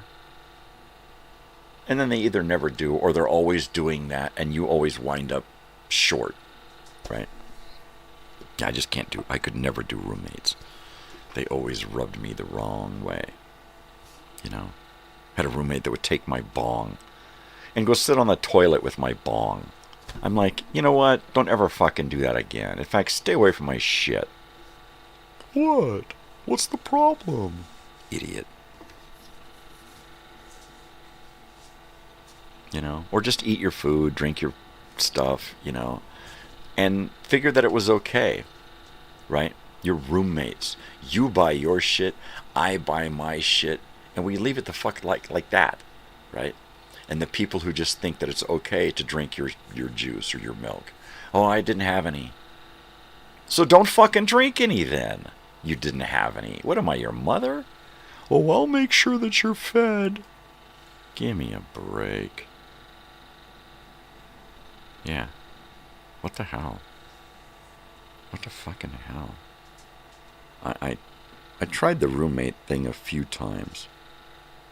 And I just couldn't do it, you know. It was okay when you were cohabitating with someone and you wanted to share your life with that particular person, and that's why you were living together. Roommate's a different animal. Completely different animal.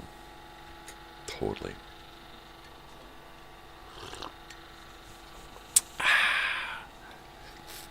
Oh yeah. Oh yeah. I miss that morning cigarette. I do.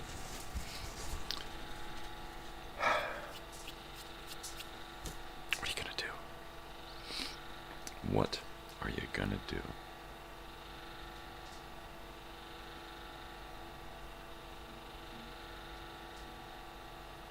I don't know if I'm gonna do pipe tobacco.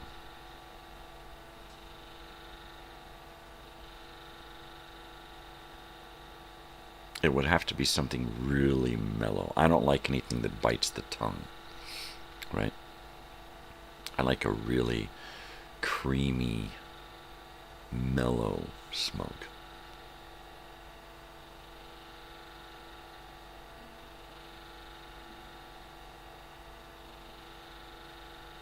Totally.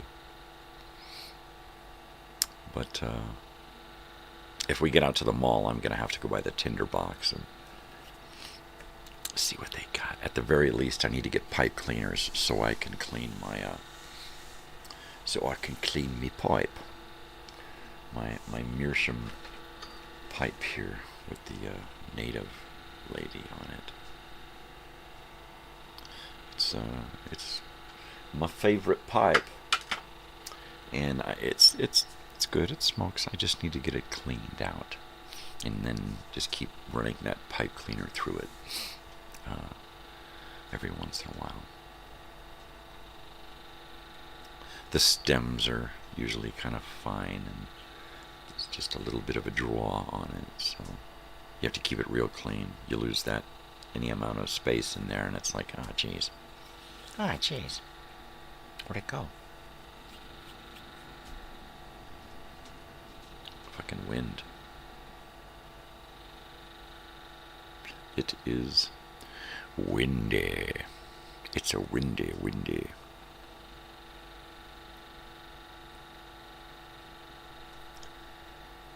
Yuppers.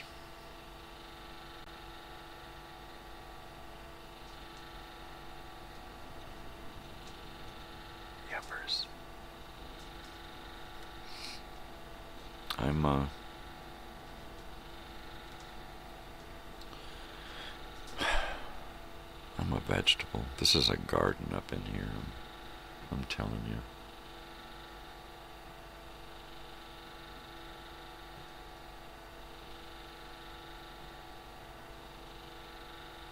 Fucking wind. It really gets bad out here when it blows.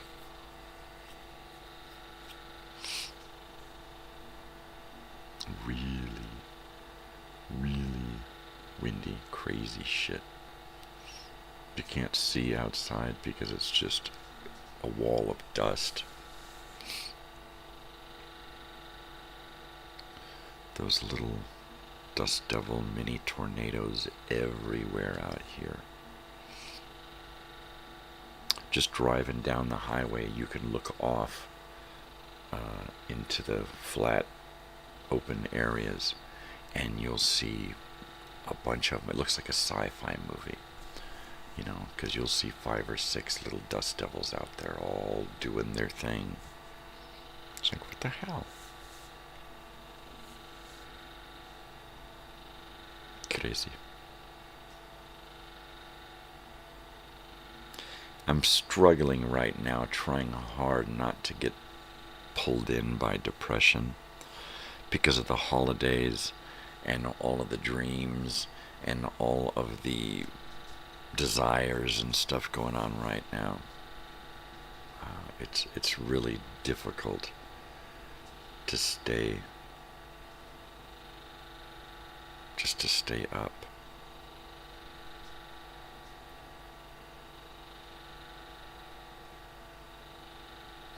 When I start feeling like all I want to do is crawl back into bed, that's a bad sign for me.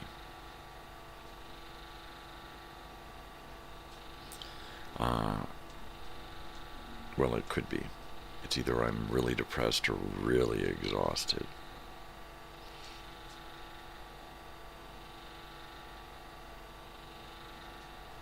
And right now I'm really exhausted, I think, because I'm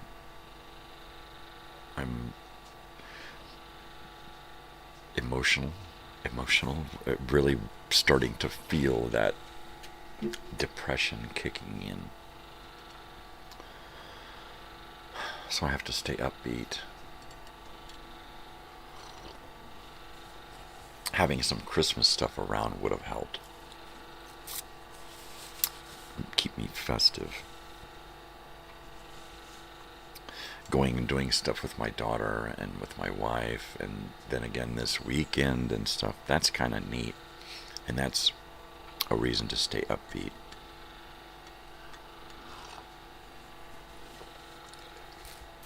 But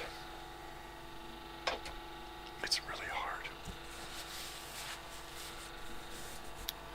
It's really tough to just stay happy.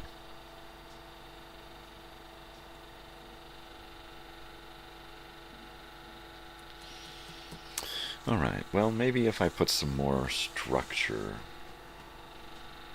into my life. Let's see. What have we got here? We have got, finally, Dragnet. Let me get a pen that works. Dragnet. And the DI. Jack Webb.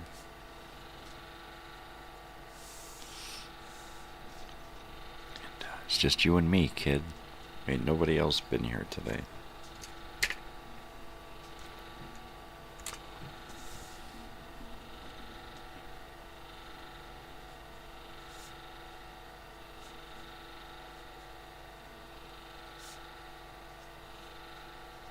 There we go.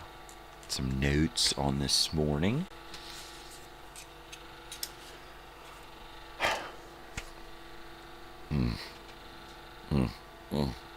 Oh. I need an office.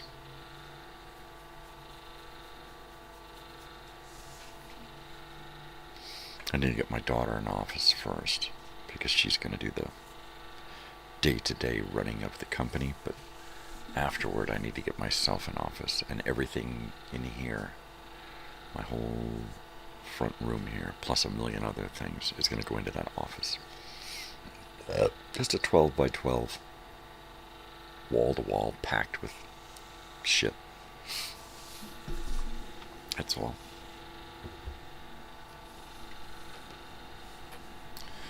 Not like boom right away, but like over, probably not even in the first 6 months. More like after the first year or so, then develop some kind of room for myself.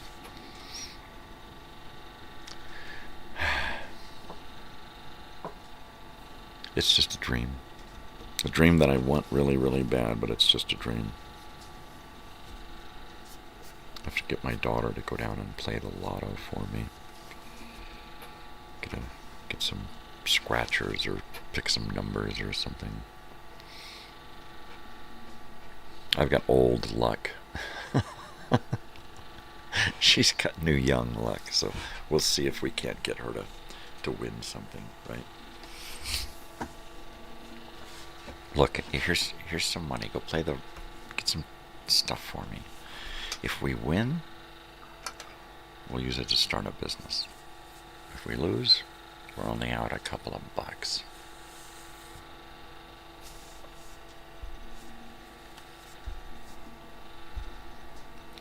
Totally. Right? It couldn't hurt. I mean, if you got a couple of extra $5, $10, why not? That's why it's called a gamble. Starting a business is a gamble. Why not start a business on winnings from a gamble? That's all. That's all I got to say about that. Yeah, one of those $500 million lottery winnings, right? I would do the same fucking thing. I would just do it differently. I'd buy a piece of property with a building, start my arcade, eventually grow that into a entertainment business. But then I would also be able to do my tiny home community. And I would probably have a decent-sized tiny home and a motorhome with the long trailer on it so that I could travel with the family. But, you know, I wouldn't really change anything about the way we live. Just where. And I wouldn't get a mansion. I wouldn't get a giant house and boats and this. There's no reason for that. You know? There really isn't. I mean, if you want to go do something like that, well, then go fucking rent a boat or rent a car or something and go have that experience. And then come back down to reality. Right? Rather than own 20 hot cars, why not just go out and rent a different car every week? You know?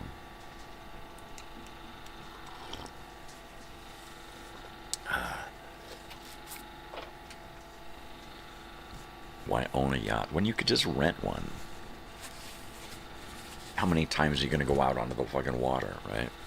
Oh, I own this yacht, you know, with this 20-man crew, and how often do you go out on it?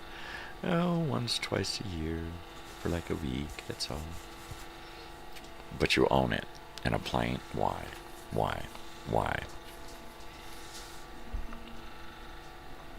Because owning is cheaper? Bullshit. Not when you get to that point.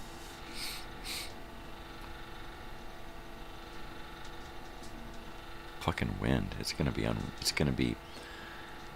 unrelenting. It's gonna be relentless. It's gonna be without relent.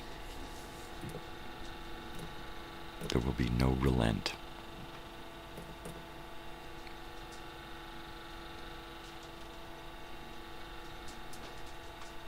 Isn't that Wagon Train?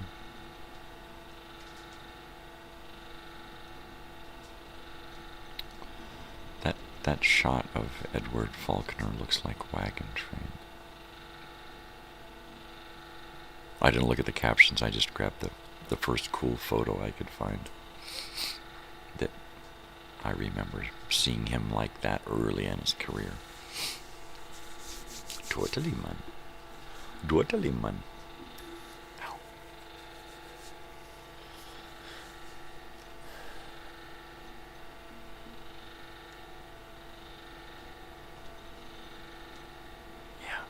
I'm just thinking about how much more I'm going to be doing on the next Wednesday that I come back, because I won't be here next Wednesday. But the next Wednesday that I come back, the following Wednesday, I'm going to be doing a whole lot more than just sitting here going, ah. The screen's going to look different. We're going to be listening to stuff. It's going to be a whole different ball of wax, really. Every show is going to be a whole new experience.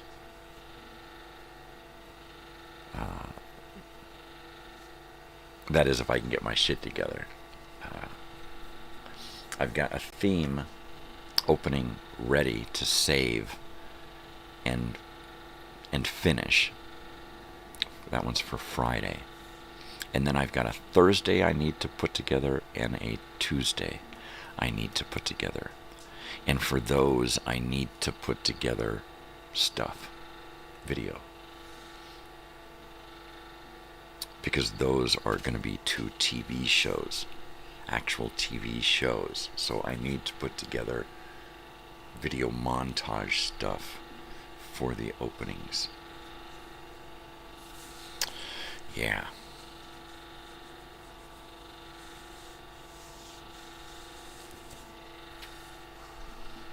Maybe not so much with the Television Tuesday one, because that's just going to be like a regular traditional morning show. So that one's just going to be credits and a theme and some sunrise stuff, and then some graphics hanging over me as we get started. I wish I could do my light and turn a light on. That would be neat. So I'll have to figure out how that show's gonna go. But I really can't put the touches on this stuff until I get that external hard drive. So I can figure out my graphics, and I can start loading each scene, which is a day. Each day will have its own scene.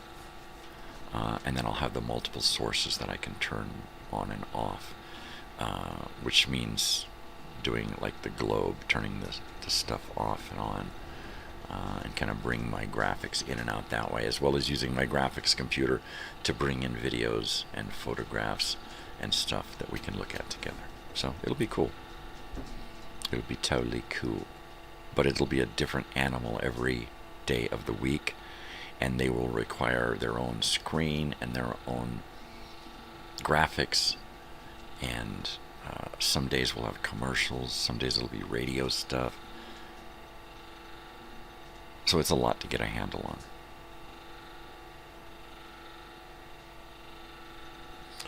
But I wanted it to be more than we've been doing.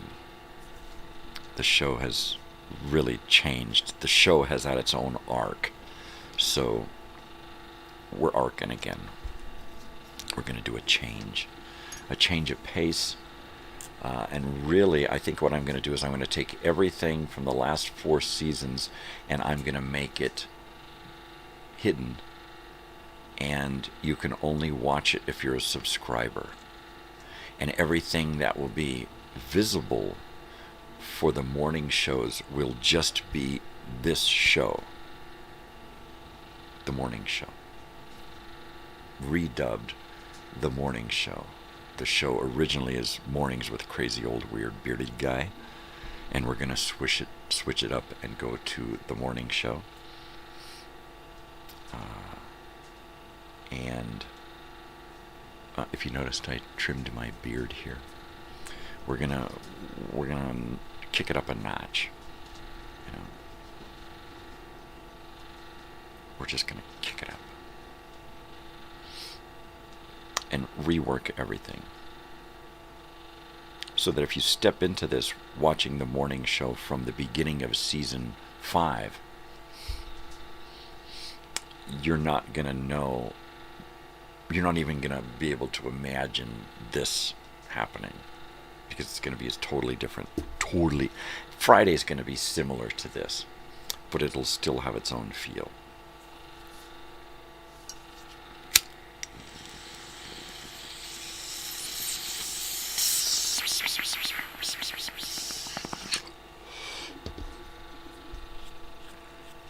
Totally. At least that's the plan.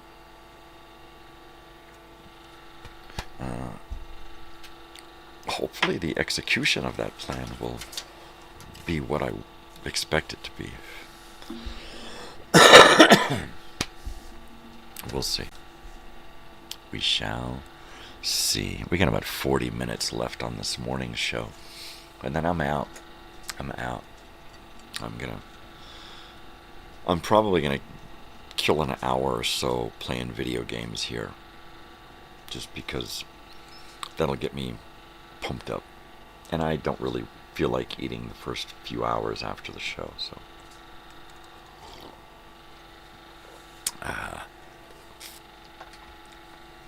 I should put together some texts this morning to send to people.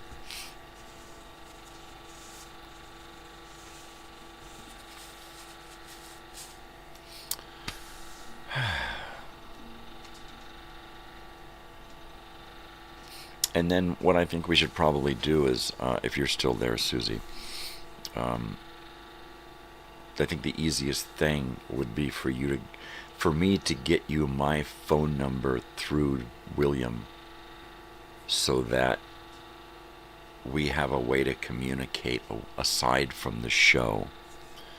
Because during the next season, this whole next year, the whole back and forth portion of the show, which is pretty much all of the show now, is going to take place during certain times during each show in the morning, where we're actually going to go to messages and read comments and answer questions and that kind of stuff. But if we have a way to communicate, then we don't have to rely on that during the show. We can communicate before and after the show, and get on board with things. And at some point, I do want to try to introduce a way to bring people onto the show, whether it's a Sunday morning thing or I don't know, a Tuesday, Wednesday, Thursday. I may do call-ins on Wednesday because it's a radio show, and have somebody call in and do a dead request, because I'm going to do grateful dedications on my Wednesday radio show. So every day we'll do a little block of Grateful Dead, songs dedicated by people to people. So that'll be neat. So, yeah, at some point I want to figure out how to involve people in the channel, whether on video or on audio, definitely in comments. Totally.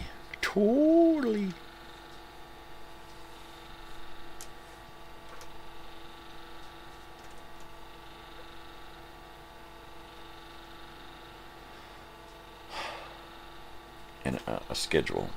I need a schedule. That's what I need.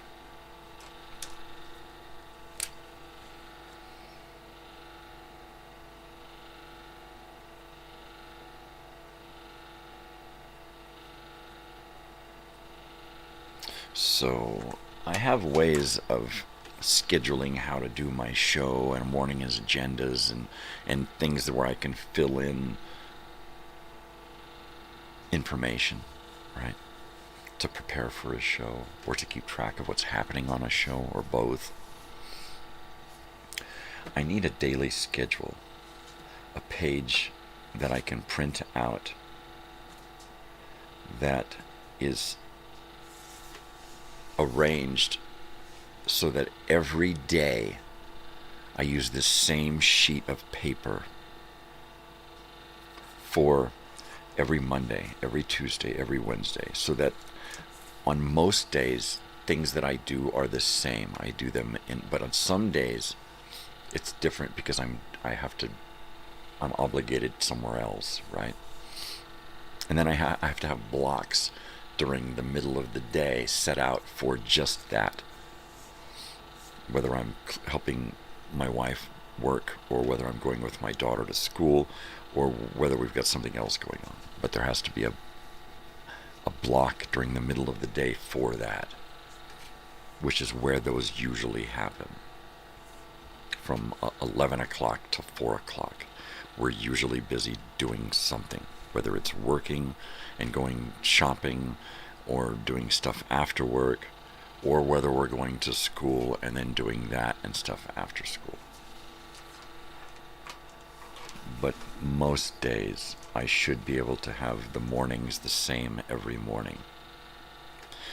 Do my show, finish my show, prepare for the next week's show, move on through the other particular things I need to do. What do I need to do for arcade? I have to have an arcade block. A writing block. I need a block for writing. I need a musical appreciation block.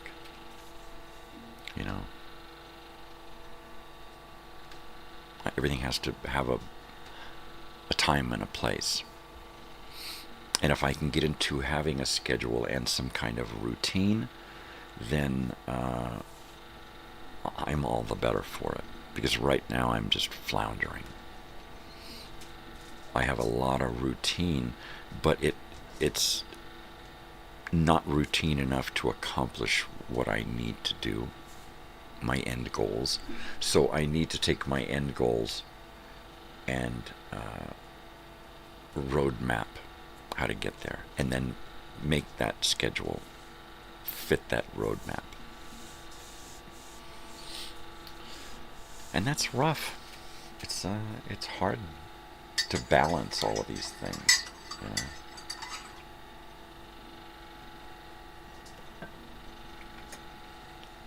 It really is. Especially for somebody like me who's really kind of flaky and flighty and has trouble focusing in on one thing and staying with it, you know. I'm surprised I've done this for as long as I have, every morning. Almost every morning.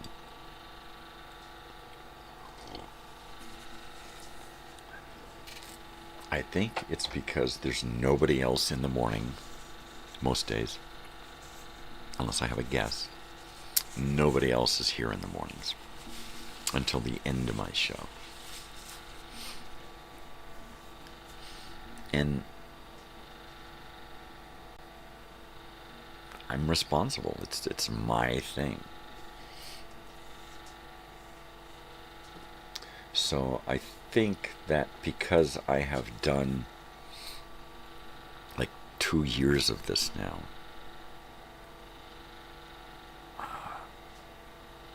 I think I've shown that I can show up every day and get the job done. Most days. Really 99% of the time I'm here.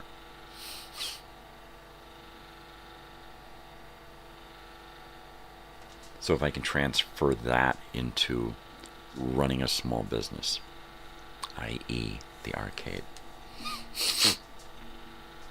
and dub it as something else first, the hangout, so that people don't get the idea that I'm building an arcade. But that's exactly what it is. And it is going to be a hangout place for the young in the form of an arcade to grab the tourist dollars. Like that.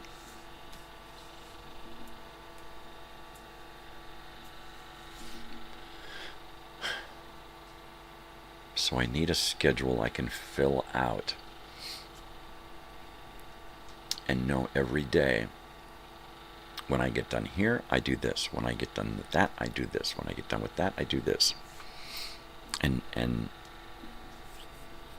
know that every minute of every day I'm moving forward and not sideways.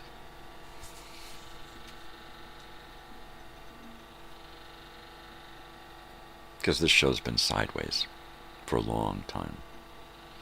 And it needs to move forward. And I need to move forward. And I need to move forward. We've been kind of keeping it mellow. To keep the resources coming in. I'm partially disabled. Semi-retired. Can't really do much.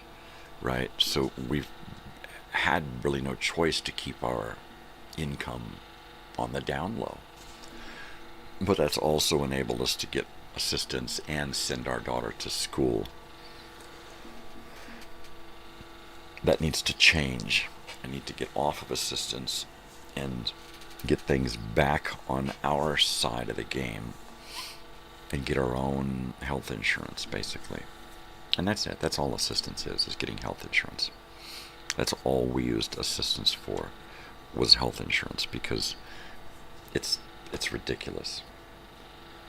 In fact, running a small business, it's going to be a family business, and it's going to be designed to get us health insurance, right? That's going to be the number one bill. We're not going to be making any money at first to bring in stuff home, because we're going to be paying for health insurance for the family. That's it. And so we won't get a paycheck. Not at first. I don't see us getting a paycheck in the first 6 months to a year. I see us existing with the business. In other words, using the business to kind of keep us afloat as well. Not really, because we'll have our regular home stuff going on, and our other work. But that's just going to keep us motivated. And as long as we don't have to spend any of this money on that, then we won't need to spend any of that money on this. Keep everything separate. Keep our income for our household separate from the income for the business. And that's just good business.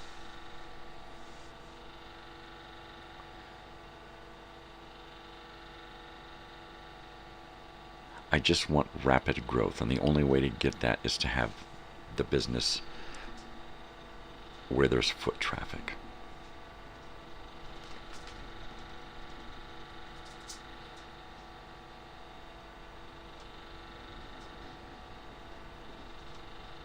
So I'm going to print up 7 daily schedules, Monday through Sunday, and block out areas for housekeeping, going to school, doing whatever. Have these periods blocked out. Or colored in, right? And I'll have a little key that'll say, this color means school, this color means work, this color means both.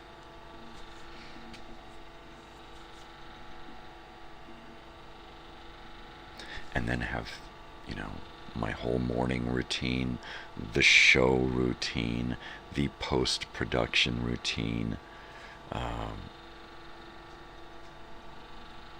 then whatever schedule takes the big chunk of the day, and then after that should be household as well as family stuff, and then getting caught up with give myself an hour in there somewhere in the end of the evening to double check or finish anything that I had started during the day.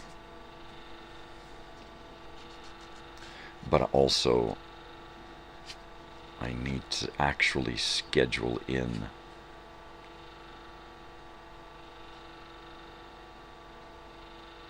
listening to music.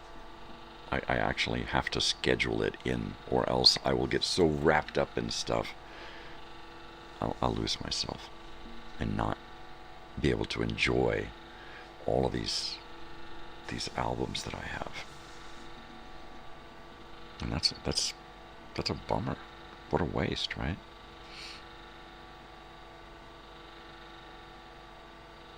So it's going to have to be while I'm working on something here. It also shares my music time. So I'll put an album on, I'll do something, flip the album, continue doing something, the music goes off because that's about time to wrap up what I'm doing.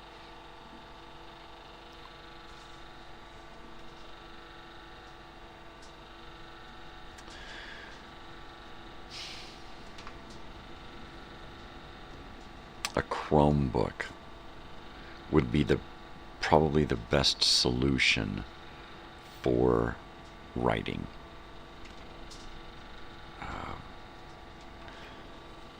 One with a USB so I could thumb drive or hard drive resources.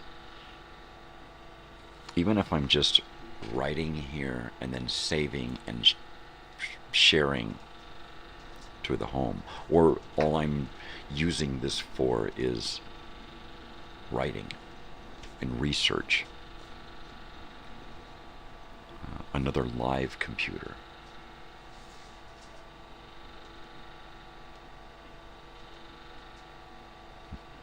Something else I have to budget in, right?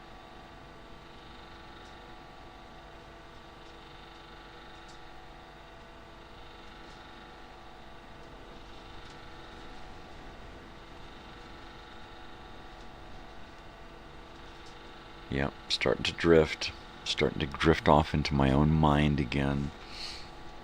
Starting to experience these dreams as a reality in my head. Which, it only helps. It really, it helps. It helps to keep me focused on what it is I'm doing, what are my goals, what are my options. But mainly, keeps me focused on the one main goal, is to open an arcade.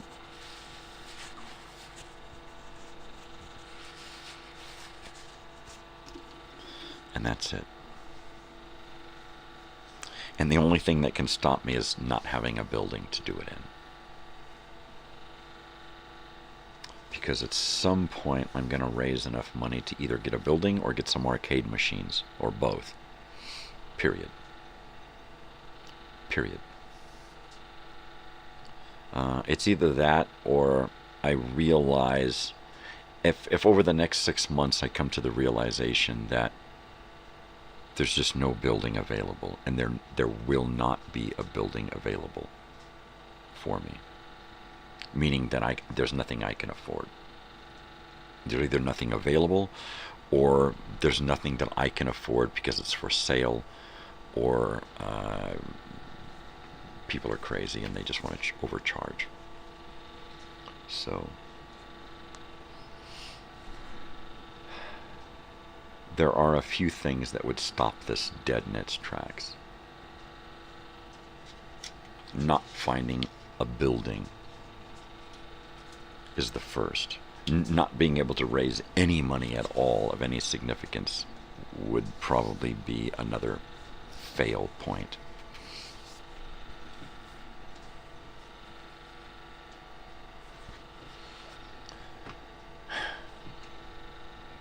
And so it's hard to stay up when I know all of these things are there to keep me down and to keep me from thinking that it's possible. And when I overthink all of these things, I get to that realization, like, what are you doing? You're not going to be able to make this work. Don't even try. You're just setting yourself up for failure, disappointment. It's going to crush you. If this doesn't work, it's going to be worse than the reunion. What are you thinking? So my only options are, at this point, to figure out what it's going to take, to figure out where I can get help and what are my resources to get it done. And then, am I going to find a building, and can I raise the money? And if all of that looks possible, then we have to keep going. If early on it looks like we can raise enough money to get the building, and we can find the building, there's no doubt that we're moving forward. If we can raise the money, but we can't find the building, the money's going to sit in the damn account for a while until we figure out how to reapproach this whole thing without a building. Do I then try to rent a space in somebody else's shop, a wall, a corner, and turn it into my little arcade? That seems kind of giving it away to somebody else. Because all they're going to do is kick you out and replace you with their own machines and make that money. So I have to have a place with foot traffic, and I have to have my own place.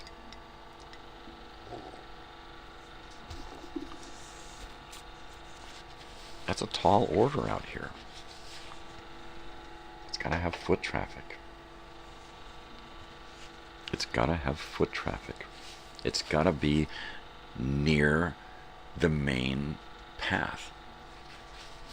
If all you have to do is follow a couple of lighted signs to a flashing arcade, you're going to follow those lights. And I will. I will set up a sign on the street that says arcade with a big flashing arrow. And then another arrow, and then another arrow, and then another big arrow. Whatever I gotta do to get people there, right?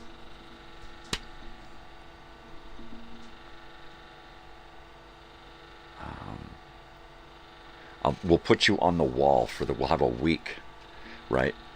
And if you show me your ID and you're from somewhere that is not on that board yet, right? Like we're looking for states. If you come from a state that's not already been given to us this week, you get a free play or something. Just show us your ID. Louisiana? We got no Louisiana. There you go. Free play. Here's a coin. Right? Just different gimmicks to get people excited about playing tournaments and rewards and exciting little things.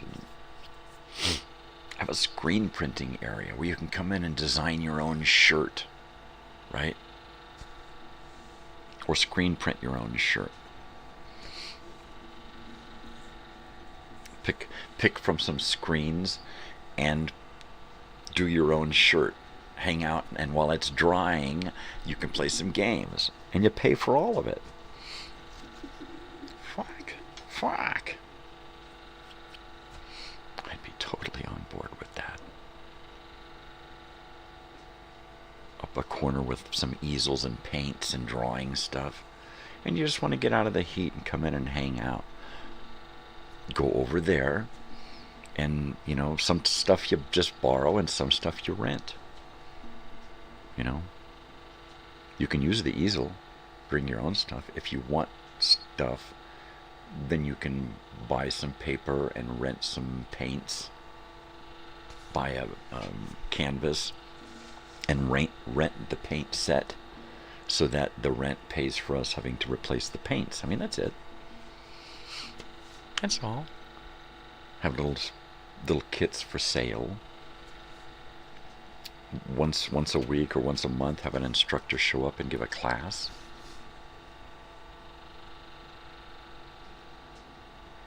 Musical instruments for people to just walk in off the street and play. Books and magazines and tapes and headphones and just... God, I see it. It's so real in my head. It's like the realest thing I've ever seen in my head. And it's driving me nuts that I can't just be there. Right?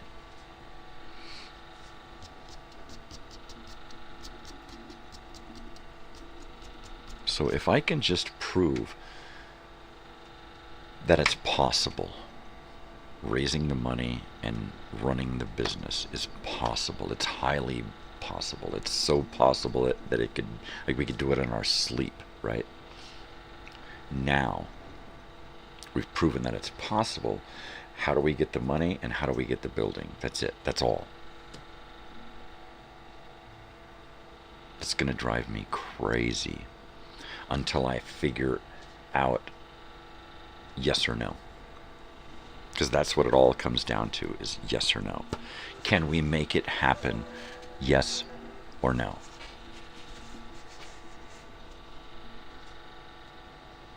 And the only things that can say yes or no are the right building and the fundraising.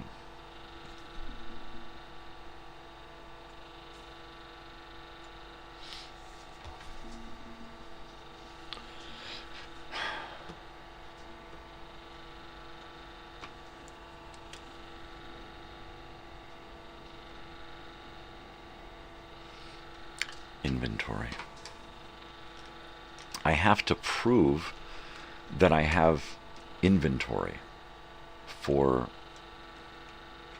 the retail department, the merchandise department.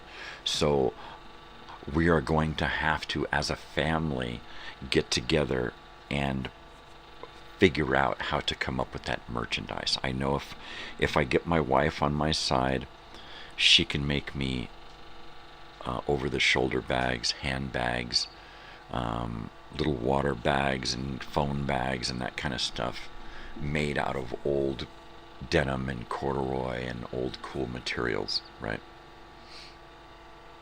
And make aprons and hats and different things that she's great at doing.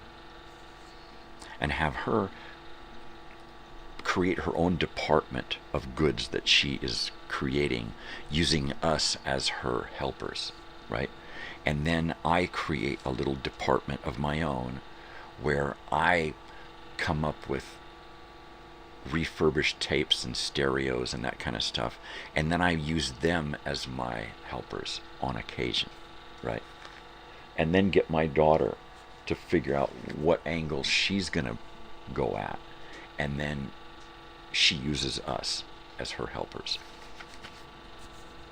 I want to get into doing prints, all right, where you take a bunch of different elements and you create a print, right? And then you recreate that print. Boom, boom, boom, right? So you make a block, and on the block you create a bunch of stamps and things that when you put it down into the ink and then down onto the paper, it creates an image, right? And you block all of these things in there so that you just stamp an image, ink, stamp an image, ink, and and then number them, sign them, and number them, right? Even if it's just one image, a Joshua tree. Just etch a really cool Joshua tree onto rubber, and then use that as your stamp. Boom. And now you have a print. You can have two different elements. Stamp it here with one color, let it dry, stamp it here with another color, and there's other elements.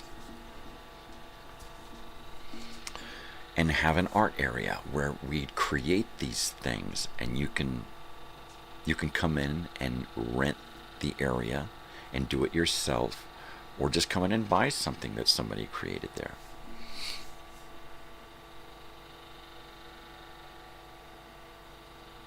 Totally.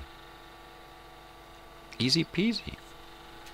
And it's time to get one last bong hit together here and start getting my act together. It's about time to make notes on what my daily schedule is going to look like. Basically, it's going to be a time chart. It's just going to be an hourly time chart, probably 2 columns, and we'll start at 4 in the morning, and we will go until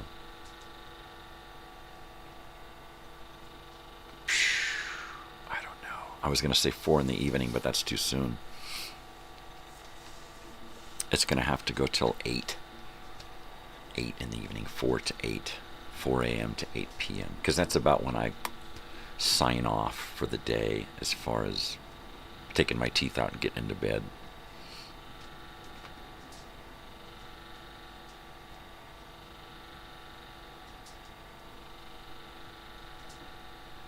I should try to schedule in an hour a day where I just lay down and close my eyes and rest my neck to get ready for the next whatever it is I gotta frickin' do, right? So yeah, I think this morning I'll write a rough draft of what my schedule will look like, and then print out a Monday and a Tuesday and a Wednesday, and print out one for every day of the week with all of the time.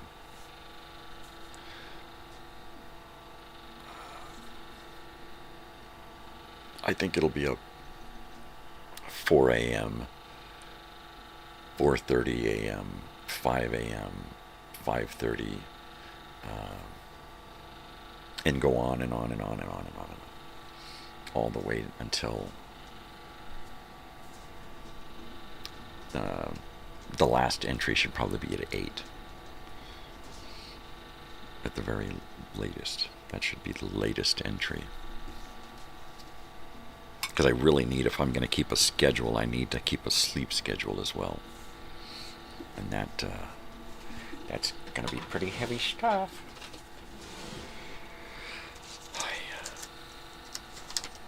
Broken man. I am a broken man.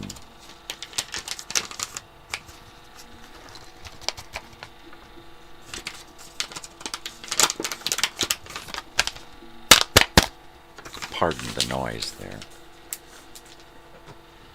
Empty that satchel there. Yeah. So, I will probably actually schedule in downtime on the computer, downtime on the couch.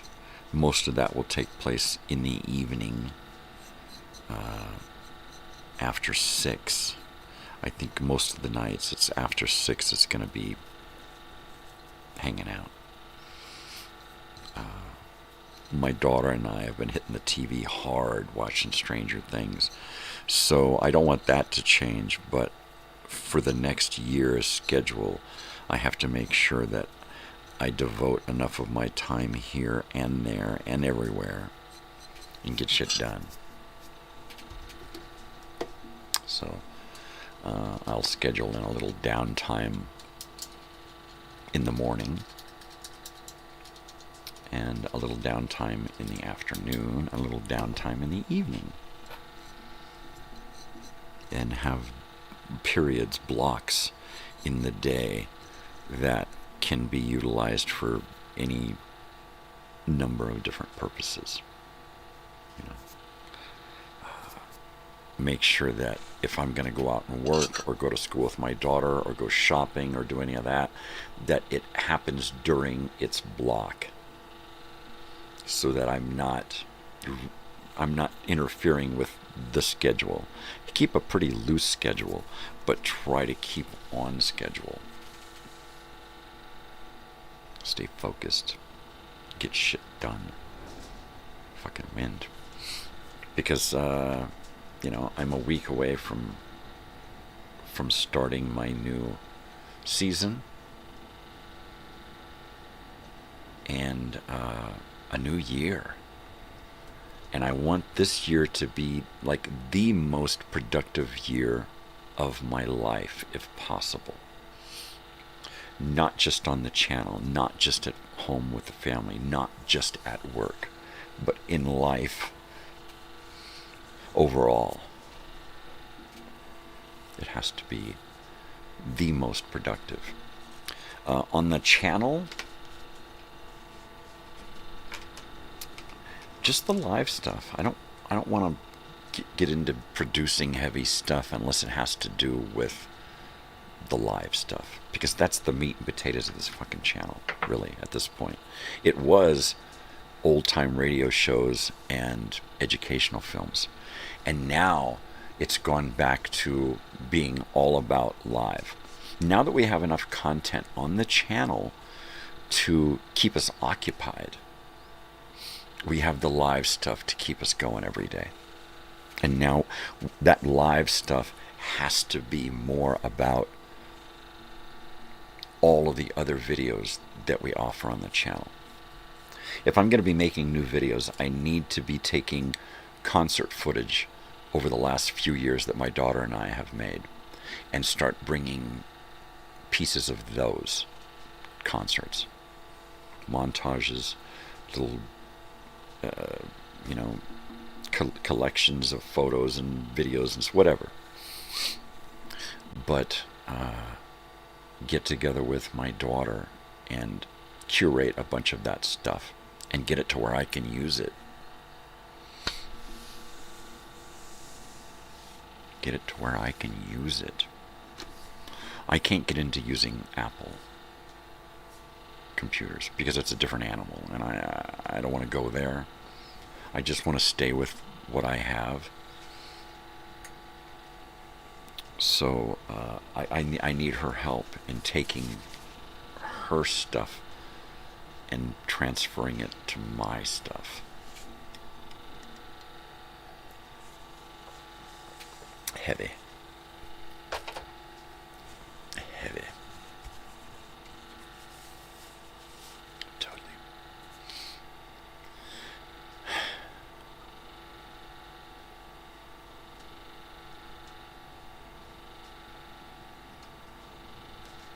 Yeah. Windy. Well, this has been fun. It's been it feels like a short morning. I think it's just because I've got so much on my head, so much on my plate.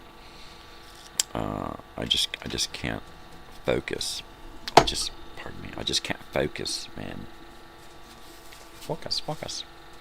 I need to, but I just can't. So I am going to have to create a schedule to stay in a constant state of routine, so that it becomes second nature to just stay on track.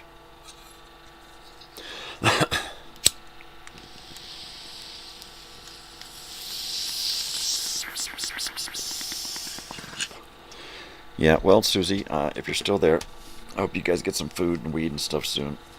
It's only by sheer luck and a little bit of planning that we have food and supplies right now, because we have like $0 in the bank, and we have like a lot of food in the house, but it's all cupboard food, so we have to get creative, which is fine for me, because that's when I'm at my best. That's when we come up with the best meals, you know. And then my daughter will be like, why can't we have this more often? Well, because this is one of those crap meals that you pull out of your cupboard and when that's all you got, and nobody ever wants to eat this stuff, so we'll see. Like I got a can of corned beef in there. Well, I can chop that up and fry it up with potatoes and make hash. And we could have hash and eggs and biscuits or toast or something with it, right? And that's a really good brunch, is a big plate of hash and eggs. I also keep in the can, or in the cupboard, I keep some Spam.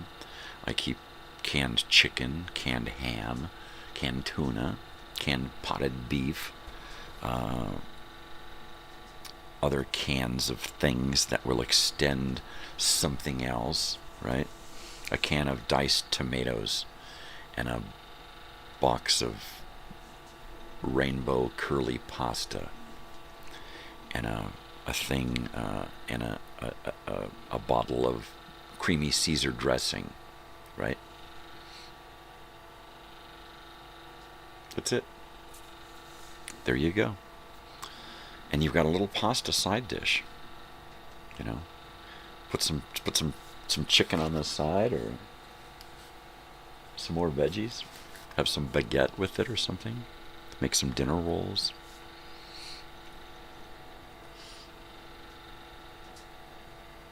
So at times like this, when things get really slow, we break out the bread machine and the crock pot, and we start going through and looking to see what we can make out of what we got. And we're at about that right now. We're lucky my daughter got that ham. She's like, I want ham. Well, we got a little budget. Well, don't worry, I'll get it. Yeah. All right, people, you guys know what to do. It's time for me to get rolling. You guys take care of yourselves. Spread peace and love, not bullshit, right? Do something for yourself. Go out there today and have fun. Do something. Enjoy life. But also, do something for somebody else too. Why? Because you can. Makes you feel good, makes somebody else feel good, makes the world a better place, makes you a better person. So just do it. Just do it. Just be nice. Just be weird. All right? Most especially stay weird, because you gotta be weird. all right? And take care of yourselves. I will be back tomorrow morning on Christmas. So Merry Christmas. Have a great night tonight. Whatever you're doing. Do it with peace and love. Right? And be nice. That's all you got to do. Just be nice. All right, people. Love you. Take care of yourselves. Take care of each other. And I will see you tomorrow morning. And until then, adios.